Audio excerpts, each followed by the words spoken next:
Okay, we're now going to move to online. Is there anyone who has indicated by raising their hand icon that they would like to speak? There's been sound issues, so they might not have heard your Okay. earlier. All right, so let me repeat that again. Again, this is the Mundelein Elementary School District 75 board meeting. We're in the public comment section of our agenda.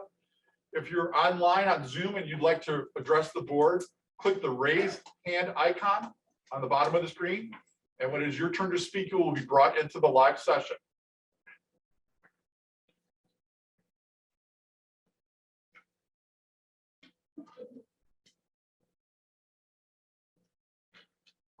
No one?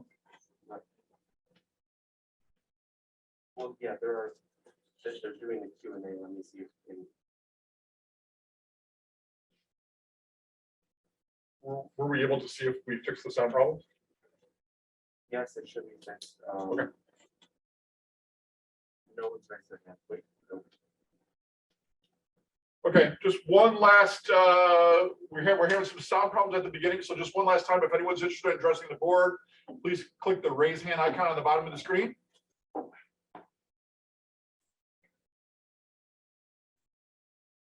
Okay, it looks like we have no more citizens' comments for tonight. So we will move on our agenda. Next item on the agenda is the District 75 reports, and the first item is from the business office. Chi?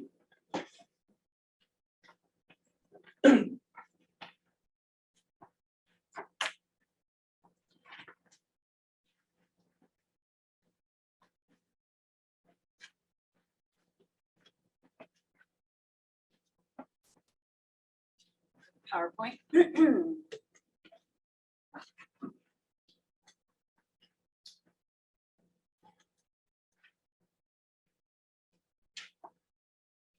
Okay, well, I just want to thank the Board of Education for giving me this opportunity to go through our 5-year financial plan with you. Before we begin, I want to talk a little bit about the purpose of our 5-year financial plan and what it can be used for. So if we're looking at our 5-year financial plan as a whole, it's a tool. It's a tool that we can use to understand our projected finances, to understand our current budget, our current actuals, and also to develop what we see as happening in the future. It is not a document that we'll be able to go to in 2026 and match up our revenues and expenses with, because it's not meant to project out exactly what's going to happen in the future. It's designed to be a roadmap to identify issues in the future so that we can make appropriate changes. So it's almost a document that's supposed to be a change agent for the district and to help us work through issues going forward. So if we go to the next page, what we have here is a pictorial representation of our 5-year financial plan and our budgeting process as a whole. So first and foremost, we need to get engagement from our budget officers, from administration, from the Board of Education, from multiple sources. By having that engagement, we are able to incorporate significant amounts of data into each of these plans or into the plan as a whole. So for example, if I'm meeting with a budget officer who knows that they signed a 3-year contract, when we sit down, we're going through that 3-year contract, I'm being made aware of anything that I may not know about it, and I'm incorporating those estimated costs into our 5-year financial plan. Some of those costs can sunset after 2 years, some continue on, but the meeting with the budget officers helps to create a more accurate depiction of our 5-year financial plan. We're also looking at our 5-year financial plan as part of this process and incorporating vendor contracts, bids, broad funding sources for our future strategic plans that will be brought to the board in April of this coming year. So again, a lot of engagement goes behind this process. The next part of the process is discovery. So what do we do with that information that we've gathered? We use that information coupled with many different sources to create the 5-year plan. So for example, we incorporate pieces of our ACFR. So you may have heard me say CAFR before, Comprehensive Annual Financial Report. They have now changed that acronym this year to be ACFR, Annual Comprehensive Financial Report, because they have to switch 2 words in there to create a whole new acronym. But anyway, we use our Annual Comprehensive Financial Report. We use our current year budget, our current year levy projections, our levy collection rates. We use our extension trends for the levy. We use our current enrollment as well as our 2020 enrollment projections. We use the 2020 enrollment projections, not even necessarily as enrollment going forward, but as a tool to see where we're trending versus what the professionals projected we would trend in this time of the process. In addition to that, again, we go through that broad spectrum strategic plan, and we put in funding sources for those provisions. The next part of the process is the actual research and analysis. We call it develop solution. This is where we're actually developing the 5-year financial plan. We're taking each of those pieces of information, we're incorporating it into the 5-year plan. We're using things such as historical trends in terms of raises to increase our salaries going forward. We're using our historical trends of our insurance projections to project forward. Even something as simple as our different plans. So our HMO plan has a different increasing rate than our PPO plan. So one of the nice things that we do in our 5-year financial plan, a lot of times you hear the key catchphrase, zero-based budgeting, right? Zero-based budgeting is where you take your supplies and you say, before you can set a budget for next year for supplies, you need to identify, I'm going to order 5 pencils next year. I'm going to order 25 paper clips. I'm going to order X, Y, and Z. Although that may be a beneficial process for some, supplies really and truly only make up a very small fraction of our budget. So what we do is we do zero-based budgeting with our employees. Employees and our salaries and the benefits are more than 65% of our overall budget. So we don't zero-based budget our supplies, we zero-based budget our people. So what we do is we have developed a projection that takes each person's insurance selections, each person's either category, whether they're in the union, whether they're non-union, whether they're administrators, and it projects out each person's estimated costs to give us an overall cost for the district. So it's not as simple as just hitting a few buttons and having the 5-year financial plan prepare. It's about knowing each person, knowing each account number, knowing to the best of our ability, incorporating to the best of our ability those known factors into the 5-year financial plan. The next part of the process is to present the 5-year financial plan, and that's what we're doing tonight, right? And when we present the 5-year financial plan, again, it's to be used to identify where we need to make changes going forward. So if we go to the last part of the process, then is, or the 5th part of the process is to implement it. So if we see changes that need to be made, we implement those changes, and then we review and we start all over again. So this is kind of a yearly cycle for the district. It applies not only for our 5-year plan, but also for our budget. So if we go to the next slide talks about, I guess, if you could break down the 5-year financial plan that you have in your packet into one thing and one thing only. If you look at that entire document, it's a 10-page document. Page 6 is the most important page in that entire document. And the second line from the bottom is the most important line, because that identifies our projection, our projected operating results. And those projected operating results tell us what we need to do from here going forward. So for example, if we're looking at FY22, I don't have any results there because we're not done with FY22. Right now, it looks like we're going to have a $700,000 surplus. That's not the case. People still have supplies to spend before now and the end of the year. So we'll end up with less than that. But right now, based on current spend, it looks like 700,000. But when we go into FY24 or FY23, we have a $50,000 surplus. That means we're good for FY23. That would also be indicative of this time of year because we've already done staffing. And one of the things that we really only have a lot of control over would be our staffing and those figures that go along with that, the FTE associated with it, because that is the thing that can actually change our budget. So what we do as part of our staffing process is we either identify the surplus or we identify the deficit and we work through addressing that deficit or surplus through the staffing process. So again, this is helping us identify issues going forward. Right now, we see a deficit starting in FY24. We see that deficit continuing in FY25 and again in FY26. So why do we see such a significant increase in FY24?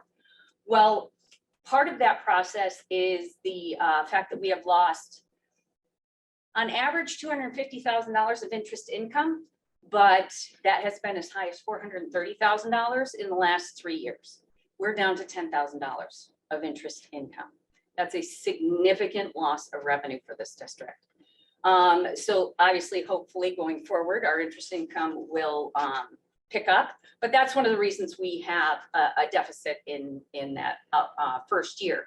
The additional years are a direct result of the elimination of the ESSER funds. So in our 5-year financial plan, we have estimated out the ESSER funds we should receive. As of right now, we know through ESSER 3, there may be more, we don't know.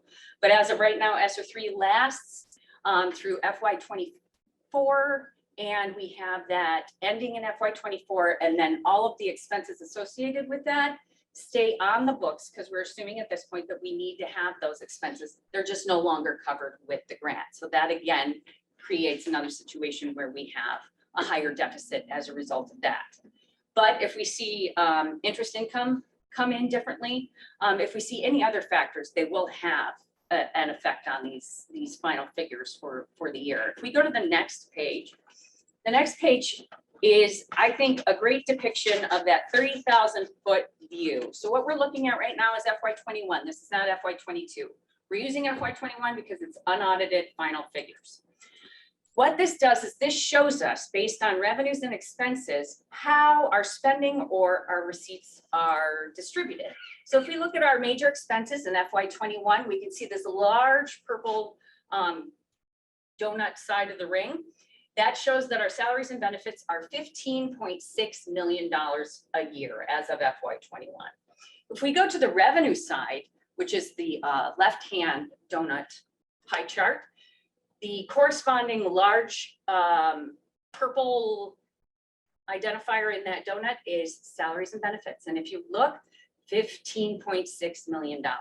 So this isn't a great example of how we have our major source of revenue directly funding our major source of expenditures. And when we talk about CPI and the importance of our expenditures, our salaries and benefits, especially staying within that CPI figure, it is because of the laws and our major source of revenue being the levy supporting the expenditures. So if the levy only goes up by 200,000, but our associated salaries and benefits go up by 600,000, we have now created a structural problem that needs to be addressed in the future.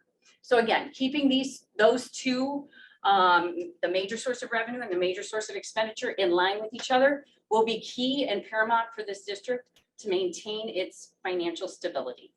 We go to the next slide. What I wanted to do is kind of put in writing and to break it down some of the major assumptions that we had as it relates to the expenditures in our 5-year plan. Number one, we're keeping staffing flat. So that means we're not saying we're eliminating 2 administrators in 2 years, we're eliminating 3 teachers in 4 years, none of that. It keeps the same people that we have with the information that we have, it keeps staffing flat. It implements current contract provisions. So where we have the union agreement that is incorporated, where we do not have that information, we use historical trends again. In terms of our benefits, we do know our pensions. So for example, IMRF. IMRF is our retirement for our non-certified staff. Each year, the IMRF comes to us and gives us a new rate based on our employees themselves. So that rate determines what we're going to pay in IMRF for the coming year. We're using historical trends of the IMRF rate as well as the IMRF rate changes to project out in the future. Insurance, again, we're using historical trends to project out our insurance costs going forward, as well as actual insurance selections.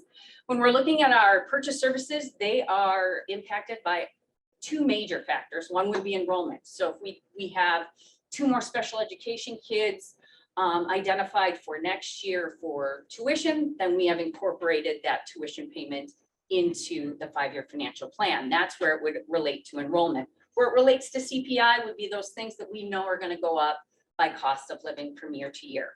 Same for supplies. Some supplies go up by our enrollment, some go up by CPI, and some are a factor of both. Our capital improvements, we've included about $325,000 a year for capital improvements. This is not a replacement of a roof. That's going to be a site and construction expenditure. This is to fix minor things. So about $325,000 just to maintain our current structures on campus. And then last, Again, we're incorporating some broad strategic plan provisions into the 5-year plan. Again, those strategic plans will be brought to the board in April. If we go to the next slide. So what can affect our 5-year financial plan going forward? I've seen financial plans presented with anticipated, better than anticipated, lower than anticipated. When you get into those things, then do you put your higher than anticipated expenditures with your higher than anticipated revenue? Or, those types of things can compound each other. So what we've done is I'm just going to discuss some of those things that can change, because any piece or part can have an impact either on the expenditure or the revenue side of things. So again, keeping programming and staffing flat. We know our CPI for the next 2 years. CPI controls our levy, and that's 1.4% and 7%.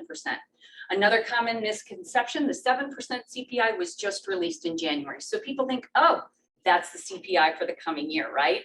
No, that CPI does not take effect for the district until FY24, even though it was released in January. That's just the way the law works. So we use the associated tax cap with that associated fiscal year. I don't apply that 7% to one fiscal year for expenditures and one fiscal year for revenues. We apply them to the same year.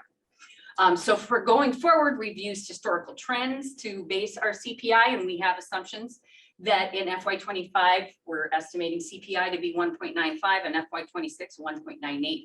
If they come in differently, that will have an impact on our 5-year financial plan.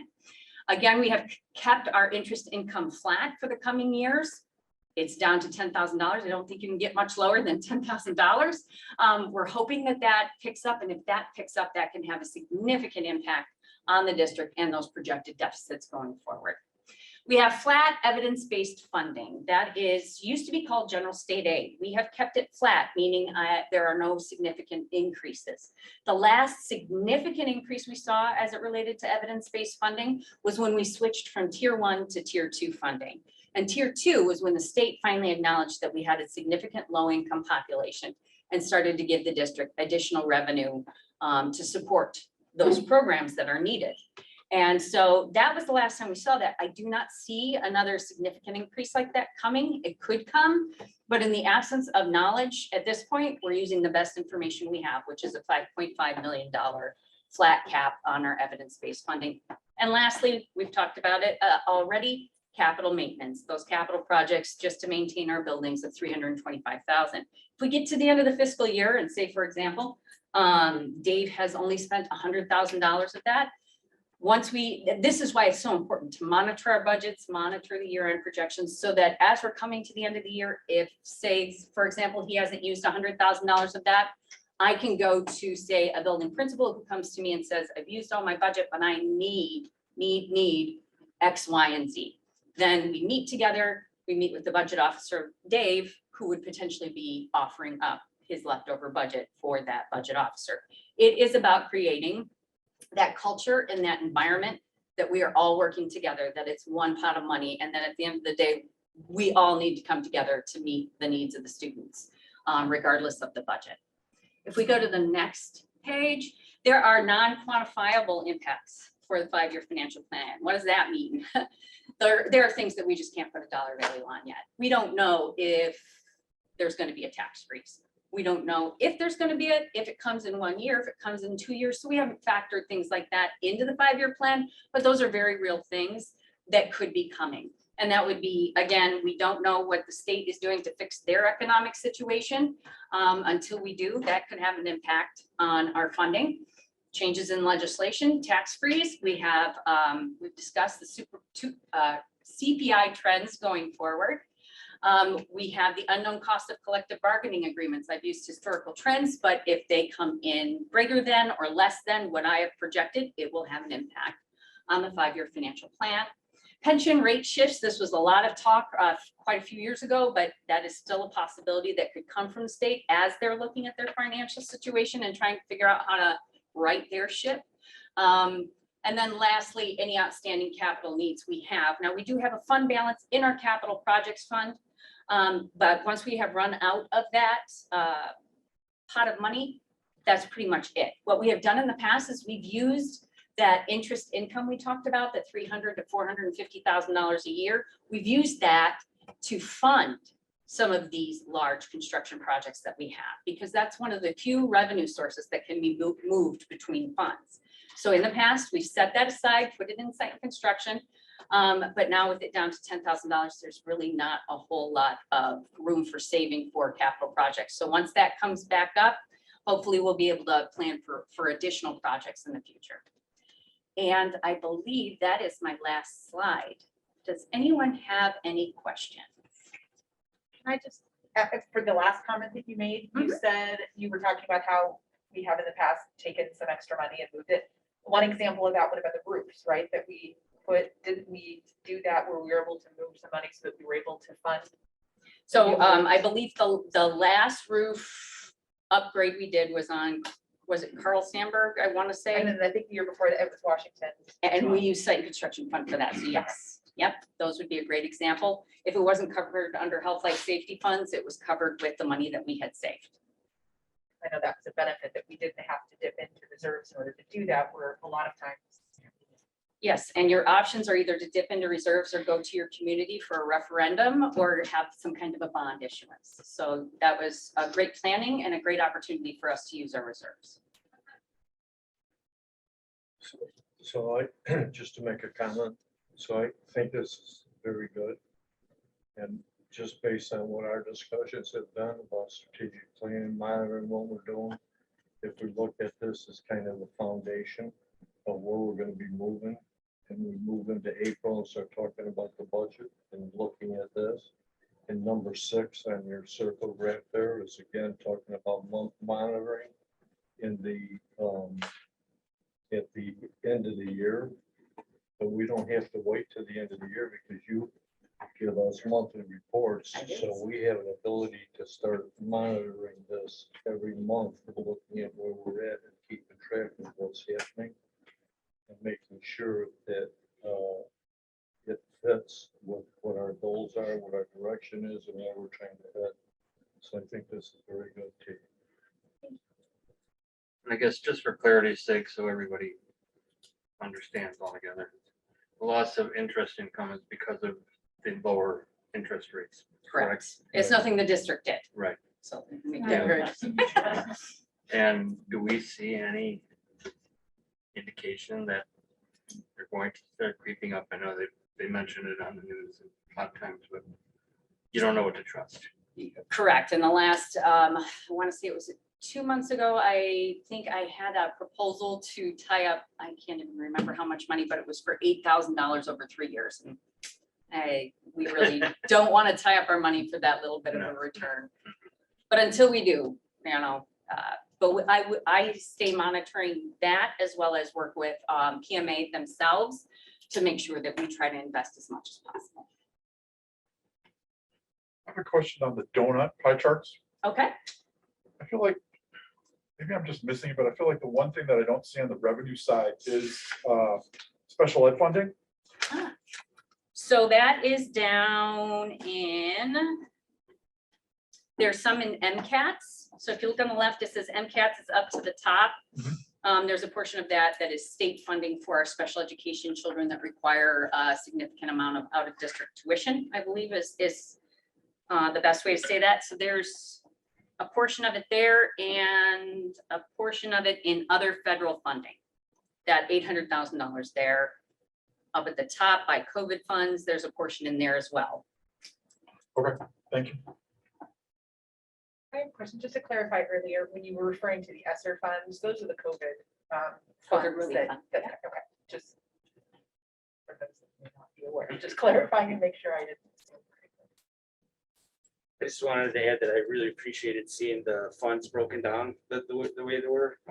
It really helped me be able to connect the dots between them and see how, you know, one change in one fund impacts the other ones. It's really important because I'm still learning this. You know, as far as reading and understanding the budget, this is still a new process for me, looking at a budget this large, but with regards to our district values of focusing on the future and ensuring financial fiscal responsibility, I feel like this approach, looking at the past to make informed decisions about the future, was right on with our vision there. So that was awesome. Thank you.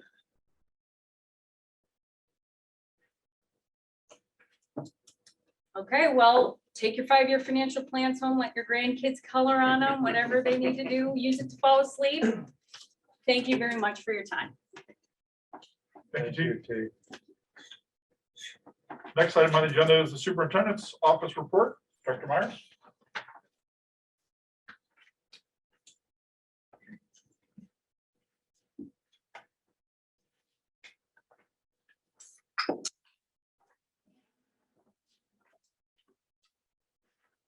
Good evening, everyone.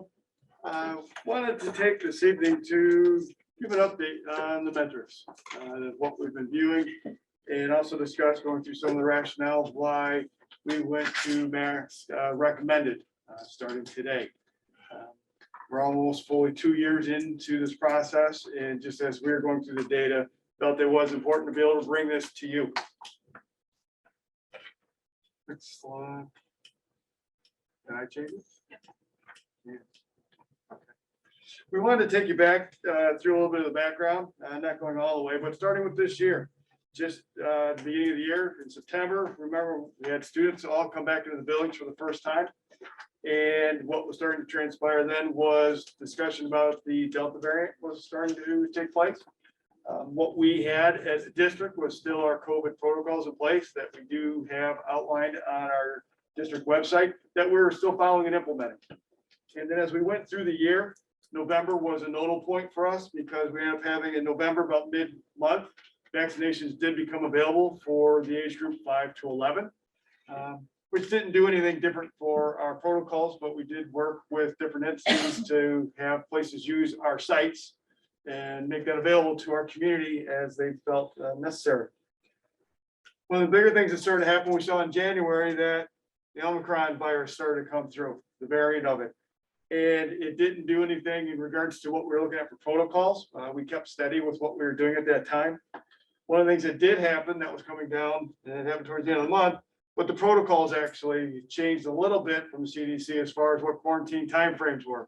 It went from a mandated 10-day requirement, it went down to 5, with the 6 to 10 being individual need to be masked upon return, or they'd still stay out.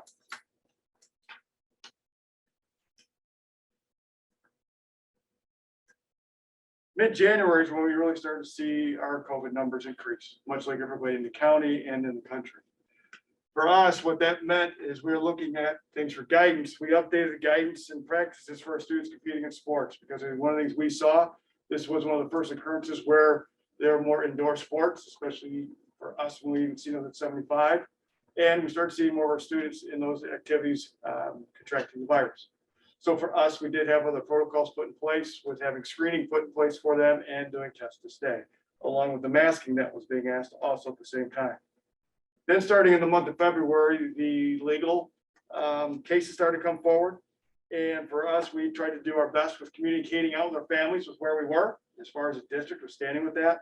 We did our best to wait till we actually had the information and did our best to not be reactionary until we knew what information was there. We did consult with our district attorneys as we went through this process before making any changes that would take place in District 75. One of the things that did transpire that we're all aware of, and it's coming up next Monday, but we have down here in the night, the governor did announce on the 28th that they're going to release the mask mandate for the state, be able to go into places. And with that, we still were staying pat with what we had in place as far as our protocols. Things during the middle of the month did start to happen more rapidly. It was just getting more feedback and what was going on around us. One of the things that we did see, and I talked about with the athletes, was being able to look at the testing requirements. So one of the things that was starting to happen, we saw those cases were no longer occurring with our athletes or anybody that was performing in after-school activities. So we're able to relax those requirements for those individuals. We did send that notice out there. And then finally, coming down to the different hearings, the appellate court hearing took place on February 17th. Ultimately, that hearing, what took place, the decision was the governor's executive order was moved. Essentially then put where all those public schools could now make the decision of whether or not they did stay following the mask mandate or not. So that's where we are now. And then once we did hear that, we did move into mask recommended as a district. some of the things that we did take into consideration as we were moving through this process was looking at our vaccination rates. Here on the bar graph, you can see right here, here's Washington. There's a total of 35% of our students are vaccinated. Mechanics Grove is at 27.3, and Sandburg is at 55%. All the students at Washington are eligible, so they are age 5 or higher. That was one of the questions I know was asked. So we did look at that to see where we were.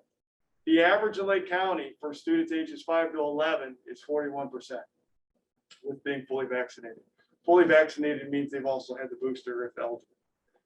The next part that we looked at in going through this was we also have a number of individuals that are also partially vaccinated, which they don't have displayed on the screen. But when you add that in, partially vaccinated, Washington has 29% of the student population partially vaccinated. So partially or totally vaccinated, that would increase that number to 64%. Mechanics Grove has just over 26% of their students partially vaccinated. So that would bring their number up to 53%. And Carl Sandburg has 22, just under 23% of their students partially vaccinated, which would bring their number up to 78%. So we were looking at that, also looking at where we had cases that were taking place. So those were our student numbers. Next thing for us to look at that we're considering is going through where are we with our staff numbers. So the one bar graph I have here, here's our staff number, District 75. Of all of our staff in our district, we're at 82% of our staff have been vaccinated fully. That's including the booster. Now, when we broke that out, wanted to dig a little bit deeper. We wanted to look at what the difference was between certified staff. Our staff that are working day to day, most time in a classroom with the students, versus our non-certified staff that are not in the classroom all the time. We do have staff members that are in the class that are non-certified, but it's not to the same extent as our certified staff. When you break those numbers down, our certified staff, since you're teachers, their vaccination rate goes up to 90%. Our non-certified staff goes down to 74%. So when we add up all those numbers, that's where we're at, is at 82%. So out of 236 staff members, we have 199 staff fully vaccinated. So in knowing where our vaccination rates were, then we start saying, okay, where are we when we are looking at our data? This is the chart we've been following, and it's been on our webpage for the whole time that we've been going through the pandemic. Right now, we've been up here in the highest risk area for the most part. Of late, we're all the way down into this 3% right here for the positivity rate, the number of people tested positive. And of late, we are over here in the decrease of greater than 10% decrease day over day with the number of students that are considered being COVID positive. So we're seeing that trend go down. What does that mean for us? So what we've seen since so as of February 15th, the 4-day total, which we've been following, was at 366 per 100,000. And that's because it's the 14-day. And that's supposed to give you an example because it's over a longer period of time. What we're starting to see is also individuals looking at the 7-day total. When you look at the 7-day total on the 15th of February, we're at 196 per 100,000 for this number. So we're just below the highest risk factor. So we just went into here. Today, that number is at 139. So I'm going to ask you to remember that number 139 because we start seeing some trends. We pretty much have been within an 80 to roughly 130 per 100,000 incident rate since back to last January for when we've had our students and staff back in the building. So that was one of the things that we noticed as we went through this. Point being, we're still seeing the numbers come down and trying to gauge where we really are as a district. So for us then, one of the things that we've been doing, we've been monitoring our caseloads. So on this bar graph here, this all the way over here starts really the beginning of August. And then you can see here, here's November 1st. When you go all through here, we're pretty much averaging right around 100,000 per 100,000 incident rate. So it's the number of individuals per 100,000 that have seen being COVID positive. That trend line right there, members of the board, you can carry that almost all the way back to last January. For what we had. What you start seeing is, it does increase when we saw those variants coming up that we mentioned in the very beginning. One of the things that we did as a district, say, where are we compared to the county? So when we look at the county numbers, I didn't post all those on there for you. We mirror the county's numbers pretty closely. We are slightly above at certain times, and then others were a little bit below. So the example would be, as of 11/25, we are at 195 per 100,000. When you look at the county, they're at 188. Now just go to the right now, as of 2/15, we are at 190. The county was on 210 at 430. So there's differences that go there, but traditionally we were right about where the county was or a little above below. So there's variance in there.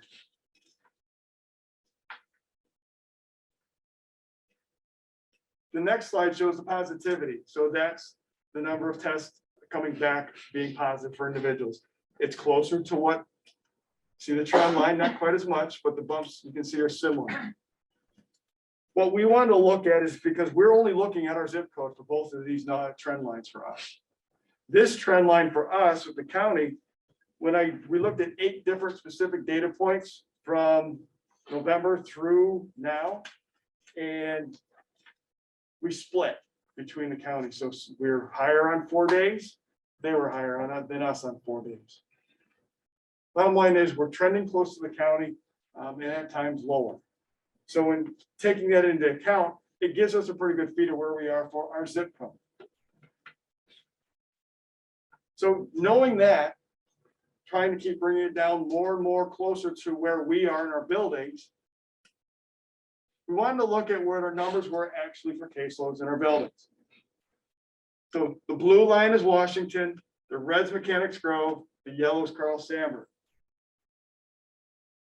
And I think one thing to remember, but MG is the one that also has the lowest vaccination rate for what that's worth. But when you look at the trend line, bottom number 0, that's 10, 20, 30. So when you look, and we talked about being in that range between 80 and 100 per 100 or 130 per 100,000 for the incident rate through the beginning of the year. Here's our trend line. Right here is what you're looking at. During that time frame, we averaged less than 3 students per building being out for COVID during that time. And I'm asking you to not take this as I'm minimizing it. I'm not. I'm reporting a number for you right now, because every time it is serious, but it gives you an idea of what the impact was for us as a school district. The part where you start seeing it increase a little bit is through these months right here. And you're talking really about the 2nd week in November through the 3rd week in December. Numbers start to trend up, and it's for all the buildings, kind of consistent.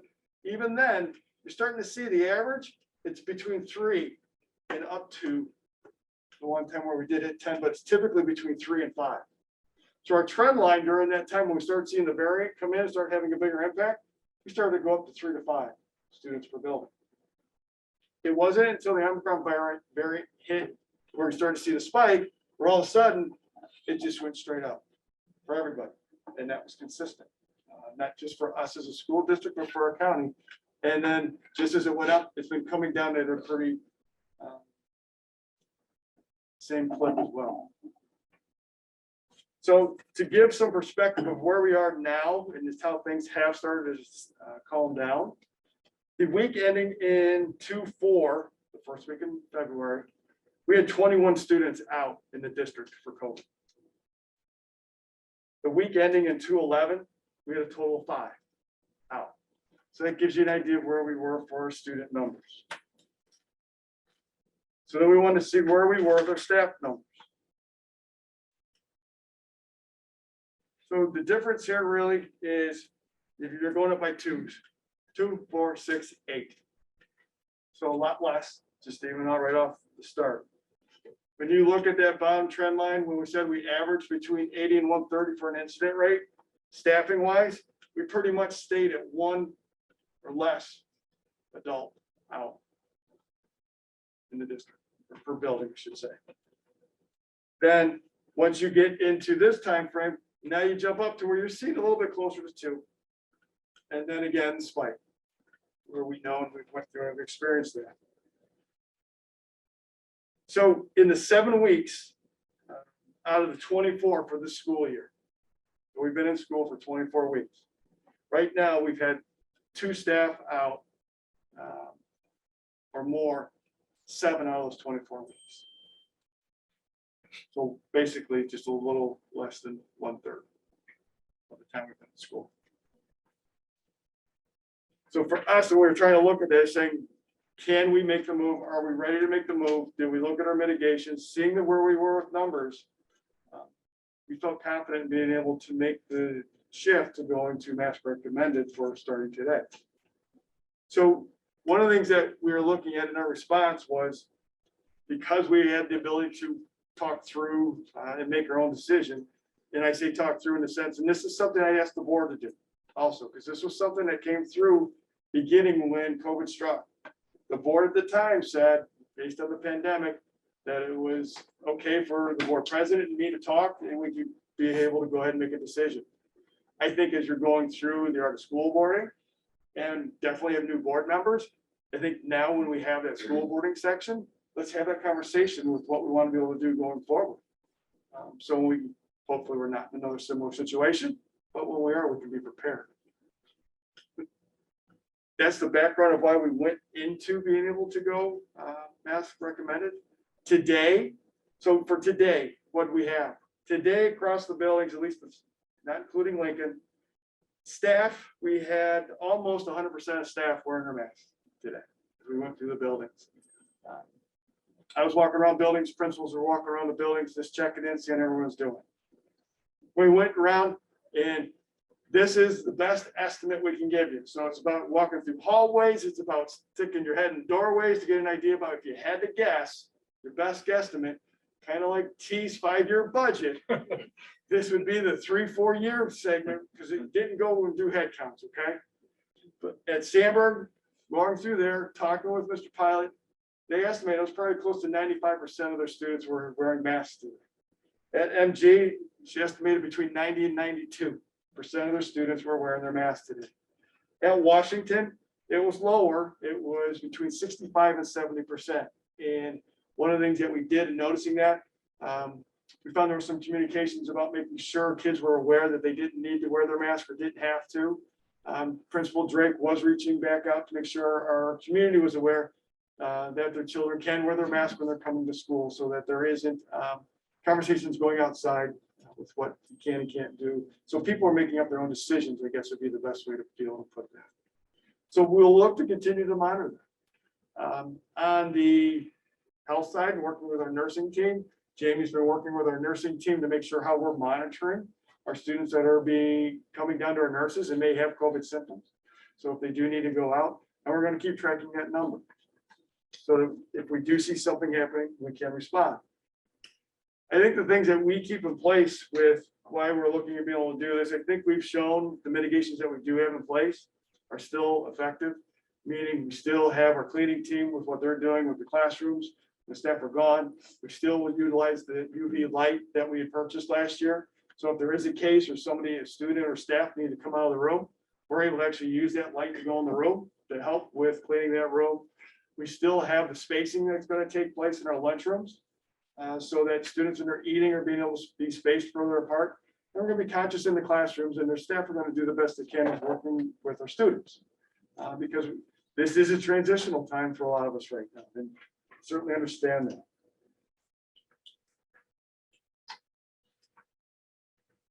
So the one thing was talking about the mitigations, I do want to point out one of the things that we can still do, and this is going to be something we need to work with our families on. If we do have a student that does go home, they have COVID symptoms and they end up having COVID, they are still able to come back now on day 6. The one requirement would be they do need to wear a mask. And it's going to be a choice. If you don't want to wear the mask, we'd still continue to offer the after-school activities until they've completed through day 5. And we've talked through and worked through to make sure that we are still able to do that. And that's a CDC recommendation as well. The one thing is we've talked about and trying to really help and support our staff, and we've really encouraged our families to do through this process is to make sure they have the conversations with their children, right?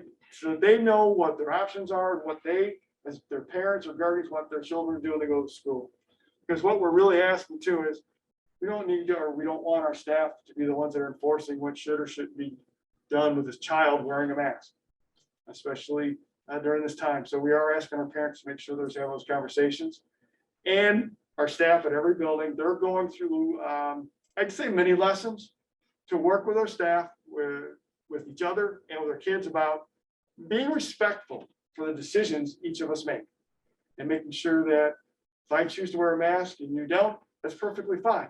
And we just go about our day and not make it any more than that. So with the mitigations, one of the things that we did find out and confirmed, we're still going to be logging in when we do have COVID cases. Those will go to the Lake County Health Department. As we watch our trends, that means they will be supporting us as well still. If at some point that we have numbers that they would constitute as being an outbreak, remember that's 10% or more of the total population, they will step in and designate that for us, and then we would need to do some type of an adaptive pause.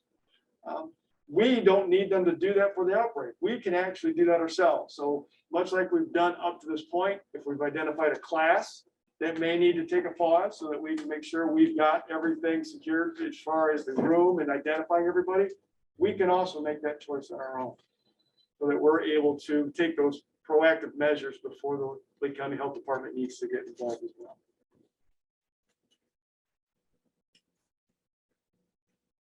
So knowing that, we know we'll continue to monitor what we're doing with our mitigations.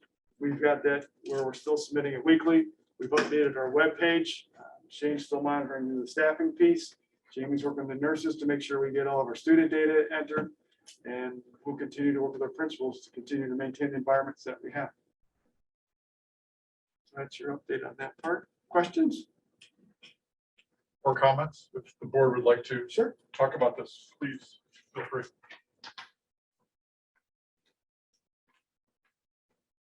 Just want to say that I appreciate the patience from the administration and the community and taking the time to gather information and make an informed decision. I know that, some may feel that decision was made too quickly and some may think it was not made quick enough, but I see that we spent the time to gather information and make informed decisions. And so I feel really good about that. I would agree with Eric. This presentation was very insightful as well. Thank you. Yeah, I think it's a tough decision. There's a lot of pressure coming from Yep. each direction.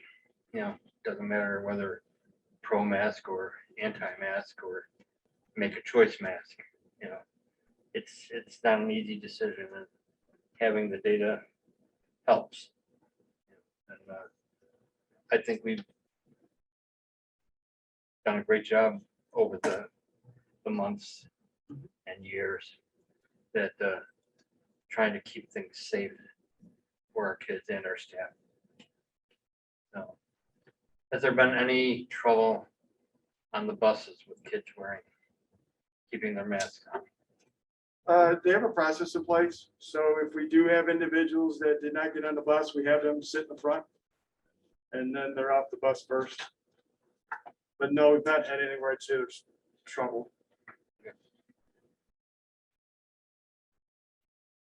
We've asked, because we don't think it's right for the bus driver to have to engage with the student or the family trying to say if they need to or not to wear a mask. We just, let's get them to school and then let's go from there.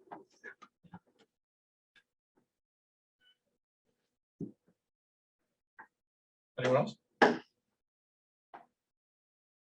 Well, I would just like to just say something about this topic to the people that are in the room and anyone that's watching online. I just wanted to say thank you to everyone for, like Eric said, for having patience and for trusting the school district was going to do the right thing so that we could have kids in class learning from their teachers every day. And so as part of that, I want to thank Dr. Myers and the administrative team for all the work that they did to make this happen. I know in some communities, this has been a real hot button issue. We've gotten a few emails more than a few emails, on both sides of the issue. And I feel like, I'm just thankful to the community that they put their trust in us. That we were gonna make the right decision for the kids. For me, it's most important that the kids are in class. Like I said, with their teachers. And maybe we did it too early, maybe we did it too late, depending on all the things that you hear in the media that's going around. But again, thank you for what you did to keep, I think we did a good job keeping the district where we are, looking at all the incident rates and everything and seeing where we were. I just thank the community and the parents and the kids for making that all possible, because they trusted us to do that. And I think what we did made it possible for the kids to stay in school. So thank you. Compared to some of the other districts around the state, our district has been, for lack of a better way of putting it, fairly quiet. And some stuff here and there, but certainly not to the magnitude of some of the other areas of the state. Okay, anyone else? Thank you. Okay, the next item on our agenda is the committee updates. So the first one is board policy.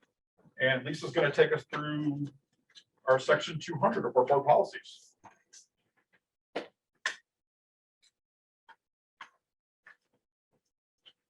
So as you all recall, we decided we were going to take different sections of the board policy handbook or the board policy as a whole each week, each meeting. So we had specifically flagged the 200 section for review this meeting, specifically the ones that were involved with trust.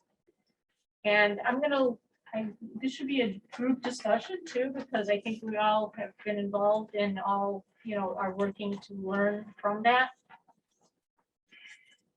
Dr. Myers, I just wanted to ask, they looked like there was some additional legal feedback that I Yes, had not seen. no. Okay. So I tried to gather it, and so in your manila folders, part of the last press 108 did ask for some feedback, or didn't ask, we took it upon ourselves to try to get you some feedback, so a couple of the questions I thought they needed more clarity from the attorney, and those are policy 2105 and 2110.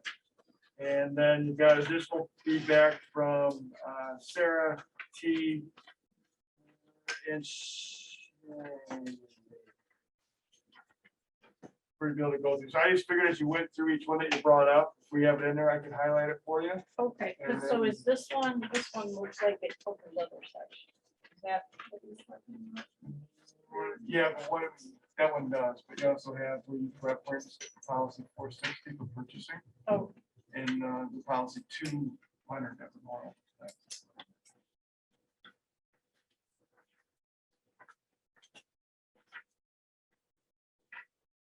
So if we go in order, I think the first, and again, I don't know, do we want to project any of these on? Or fellow board members, does anybody want to see them as we talk through them? Yeah, why don't we just in case, so in case there's lost or anything. Can I ask if for future reference, since this is the first of many in different sections, I could not find, using our policy tool on the website, I could not find a way to print out, like if we were just, since we were talking about using the 200 section, I could not find a way to just print out the 200 without going through page by page to do it. Is that the only way that there is to print out each section? Correct, it doesn't allow you to do it by section, you have to do the entire, Doesn't give you a range. no. Okay, good to know. Okay. And yeah, and board members, if you feel like if next month we take section 3, the 300 series, if we want that printed out, we can request it in advance, or if it helps you review it in advance too. So the first one, policy 2105 is about ethics and gift fans, and the questions that came up from Christy and I's initial review of the press packet last go around was around exactly what does the solicitation at school functions mean and what does it prohibit? And did that include just board members or other district employees or volunteers? So I believe that's where we have some feedback from the lawyers, so we can all take a second to read that. It's best practice that signature solicitation not be done on school property. And it doesn't apply to volunteers or independent contractors. So would it apply then to employees as well as board members? That's how that's- Yes, be the way I would read it. Jim's nodding. So did anybody have any questions or reflections, not only on those questions, but that policy in general? And did we want to make any tweaks or adjustments to it? Because as you recall, we approved it as it stood last press period. So again, this was just kind of educational purposes. I will say, one of the things that Lisa and I discussing to prepare for tonight is and this is more of a question for everybody of how we want to do this moving forward.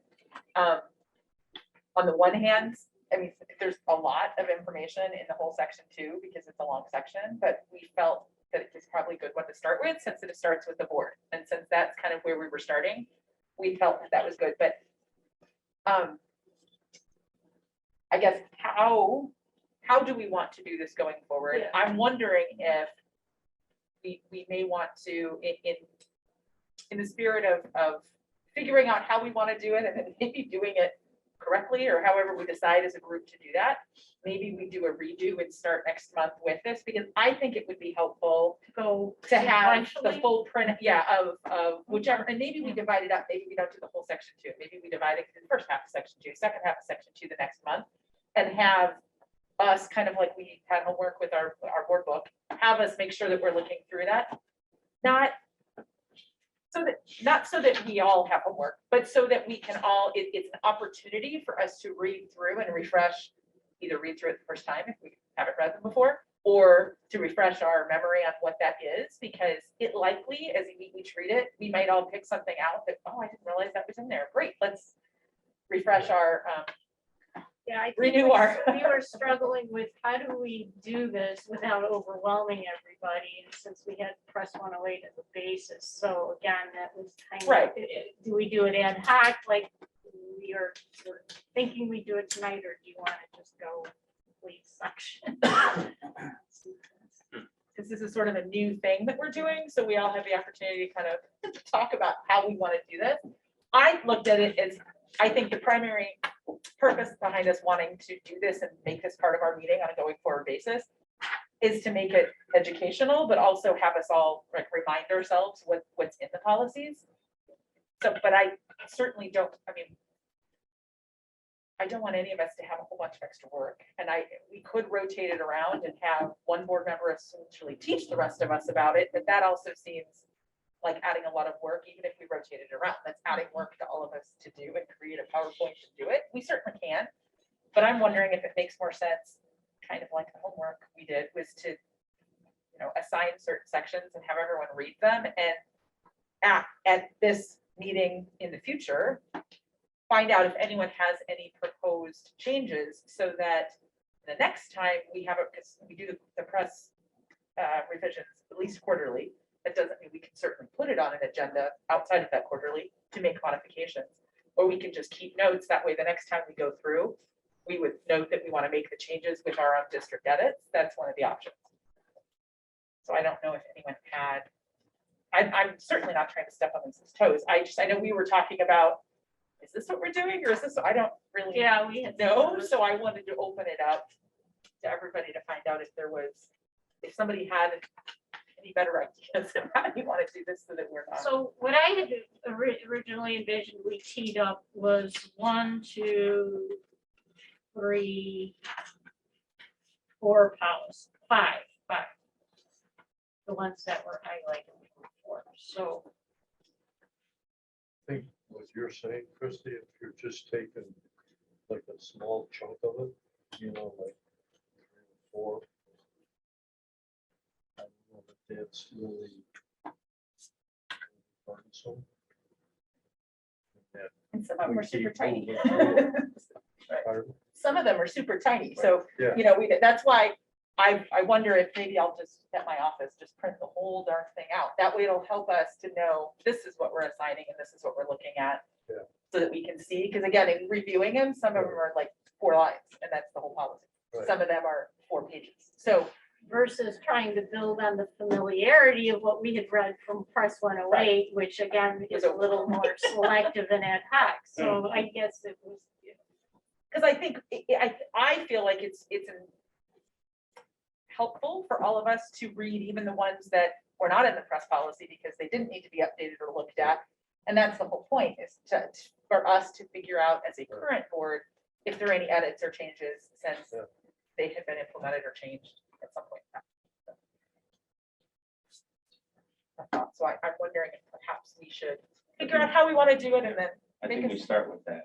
I like and that. reassign for next month. Yeah, I would have no problem with being assigned a specific section to look at and be able to bring back. I just feel like that might already be effective, so we're not wasting Yeah. so do anyone's we time want during the to meeting do, or we're doing outside. a reset then? Yeah. Um, I think that starts to put some structure in place as to how we can continue moving forward. Do we think the goal is to review all of the policies in the course of a year? So if I printed out the whole thing, do you want me to try to chunk it out as best I can into 12 monthly meetings and see what we can do about that? Or is there another Well, idea? I think that would be a good idea, because then we're there, we're also monitoring where we're at. and where we're on. So I do you think it's see everybody reasonable. getting assigned certain policies then? So I was dividing thinking- and conquering?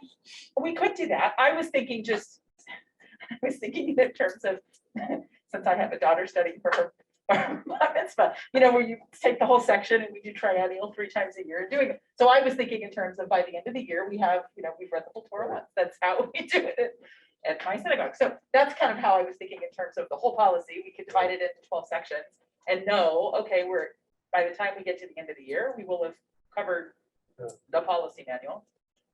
And I'm happy to print it all out and and I can work with Lisa to try to say, hey, this is our section, so that then we can assign. Yeah, I think that works, because that's actually what we're doing with our finance committee. So we're doing like 4 policies at a time, because it is, I don't know how many pages it was, T printed it out for us, but that's what we're gonna do, 4 at a time, and then we'll review it, ask questions as a committee, so that way everybody sees everything, instead of giving individual people it. We might all see the same policy and think of different things. Right. So I think if you can chunk it out for 12 months, we start with that and we can always adjust.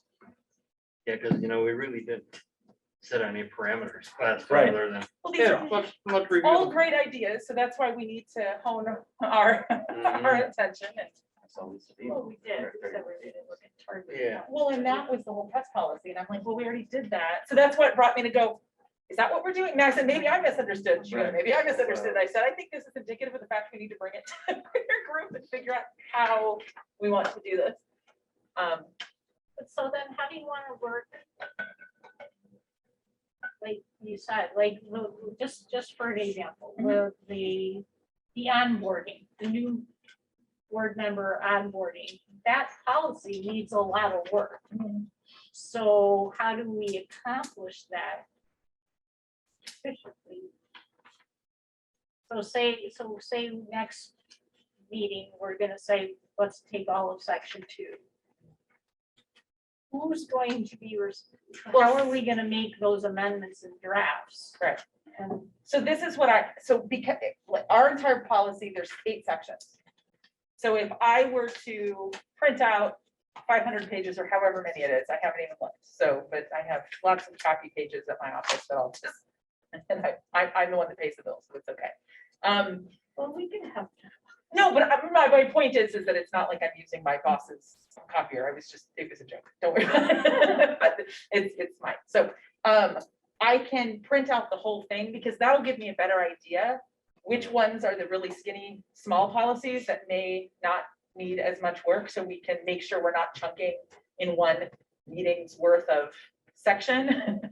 Ones that we already know based on our initial review, which ones need a whole lot of work. So that was my point, so that we can chunk it out and portion it that way.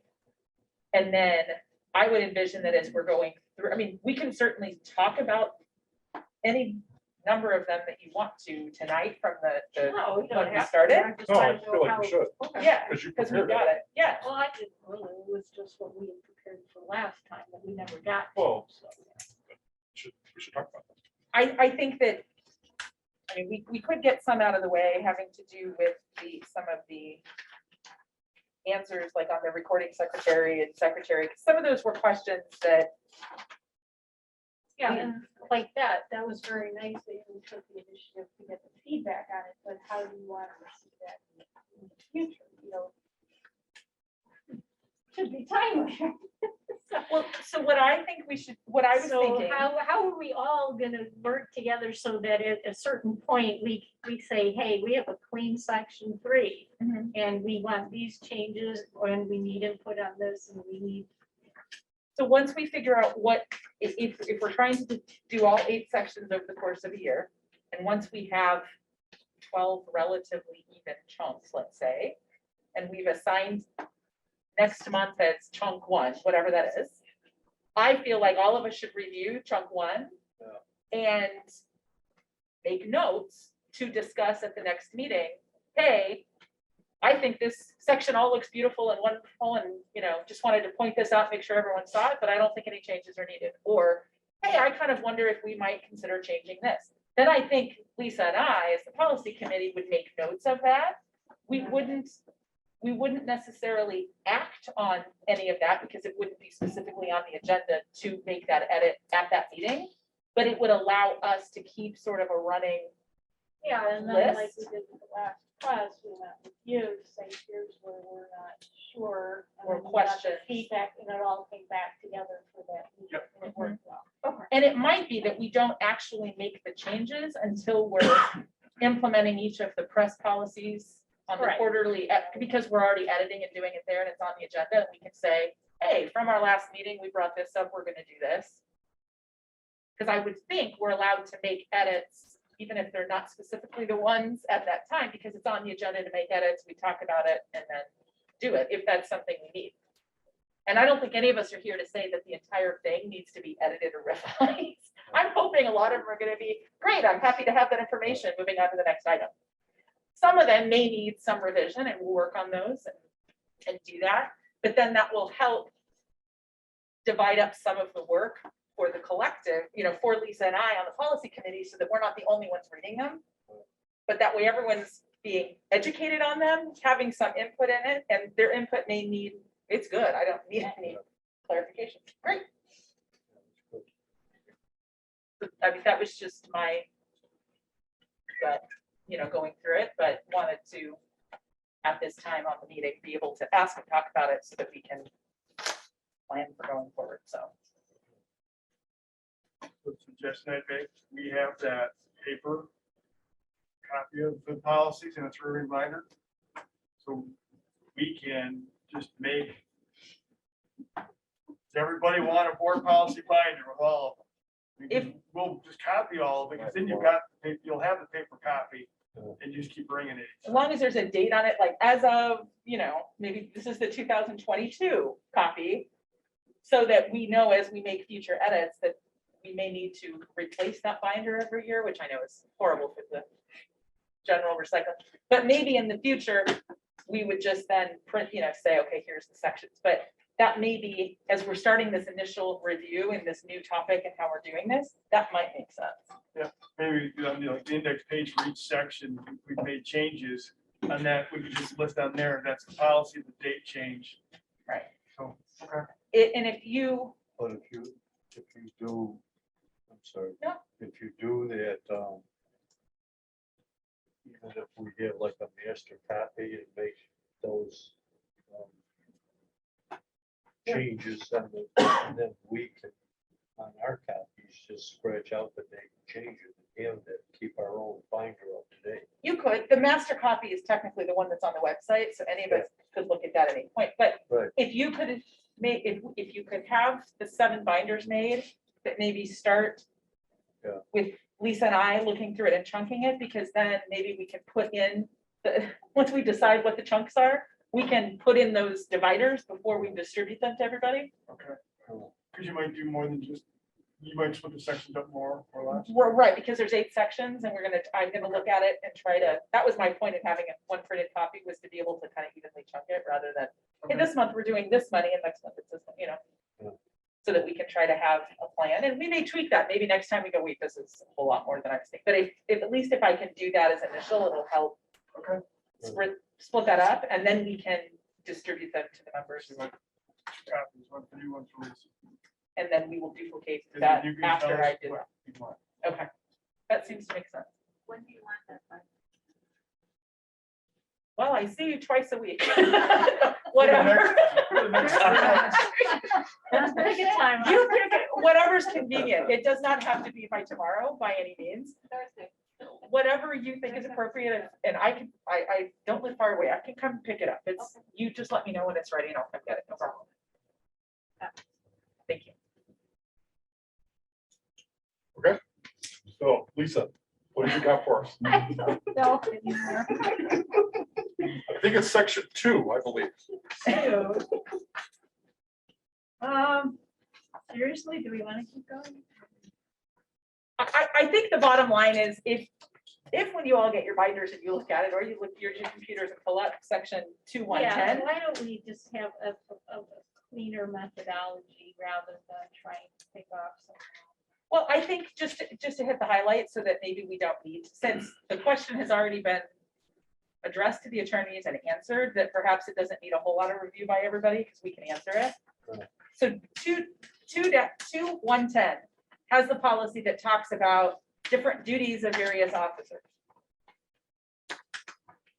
In different districts, we are fortunate to have Anna, who is our recording secretary and who does a whole lot of work so that I, as our board secretary, do not have to spend my daytime doing another job because we already have a lovely person who is employed to do that here. So as a district, we obviously do not compensate the recording or the secretary for the board because I'm not doing anything outside of my duties that need to be, and no one's looking to change that. The policies that exist allow for boards to set a certain compensation and do that.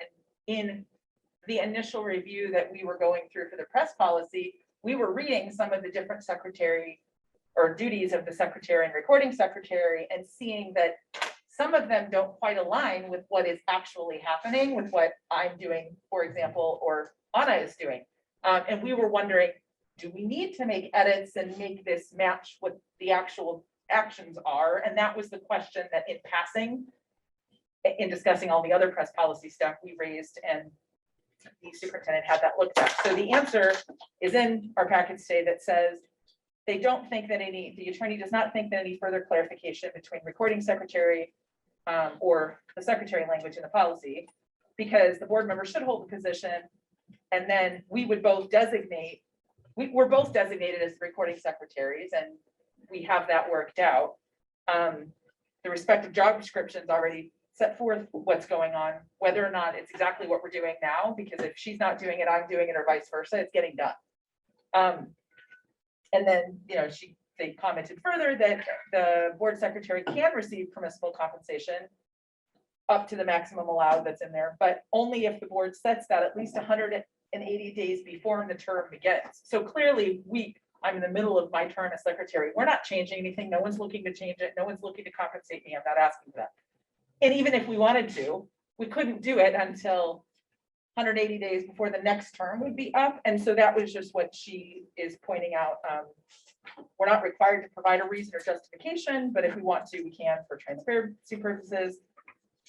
But if we are going to set compensation, which we're not looking to do, then she's saying we should do it 180 days. So knowing that we've looked into this and that there's not a legal or need to So we can notify mark this her. one. Yeah, we don't even need Okay, to come back. reviewed, we're done.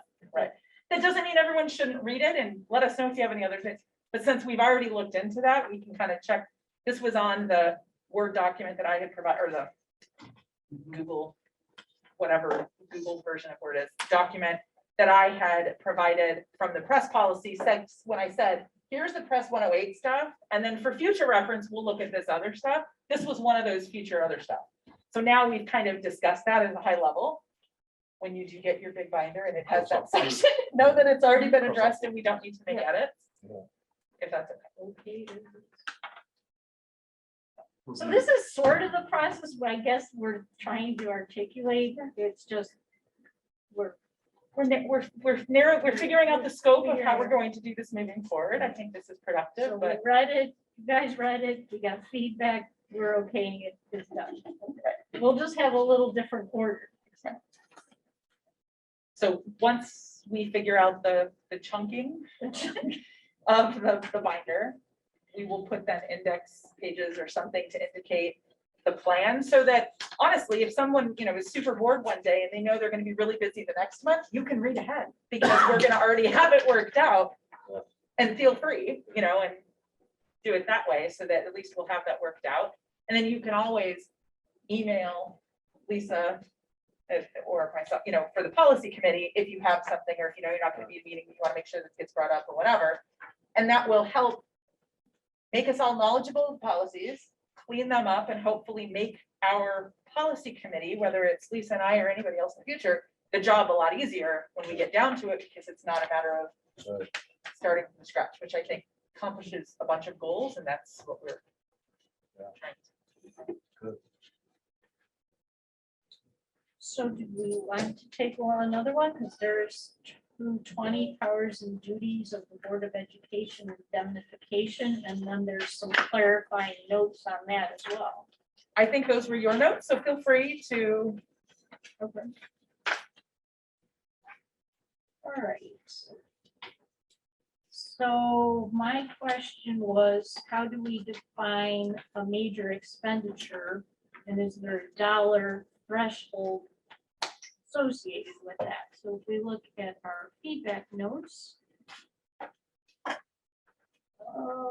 major expenditure threshold, all expenditures are sent to the Board of Education for approval. So we're not really acknowledging a demarcation between what we approve and what we don't approve at all. Correct. So when I read that, I read it, and we're gonna be defining some of these as a finance committee, but, Okay, so yeah, if something, as I know Freddie said, he's looking at that, so if something needs to be deferred, that's fine. and that's exactly what we're gonna be doing, is identifying those things. So for example, I say anything over 5,000 has to be approved by the board for the superintendent to make a purchase. That would be outside of his budget, because we've already approved the budget.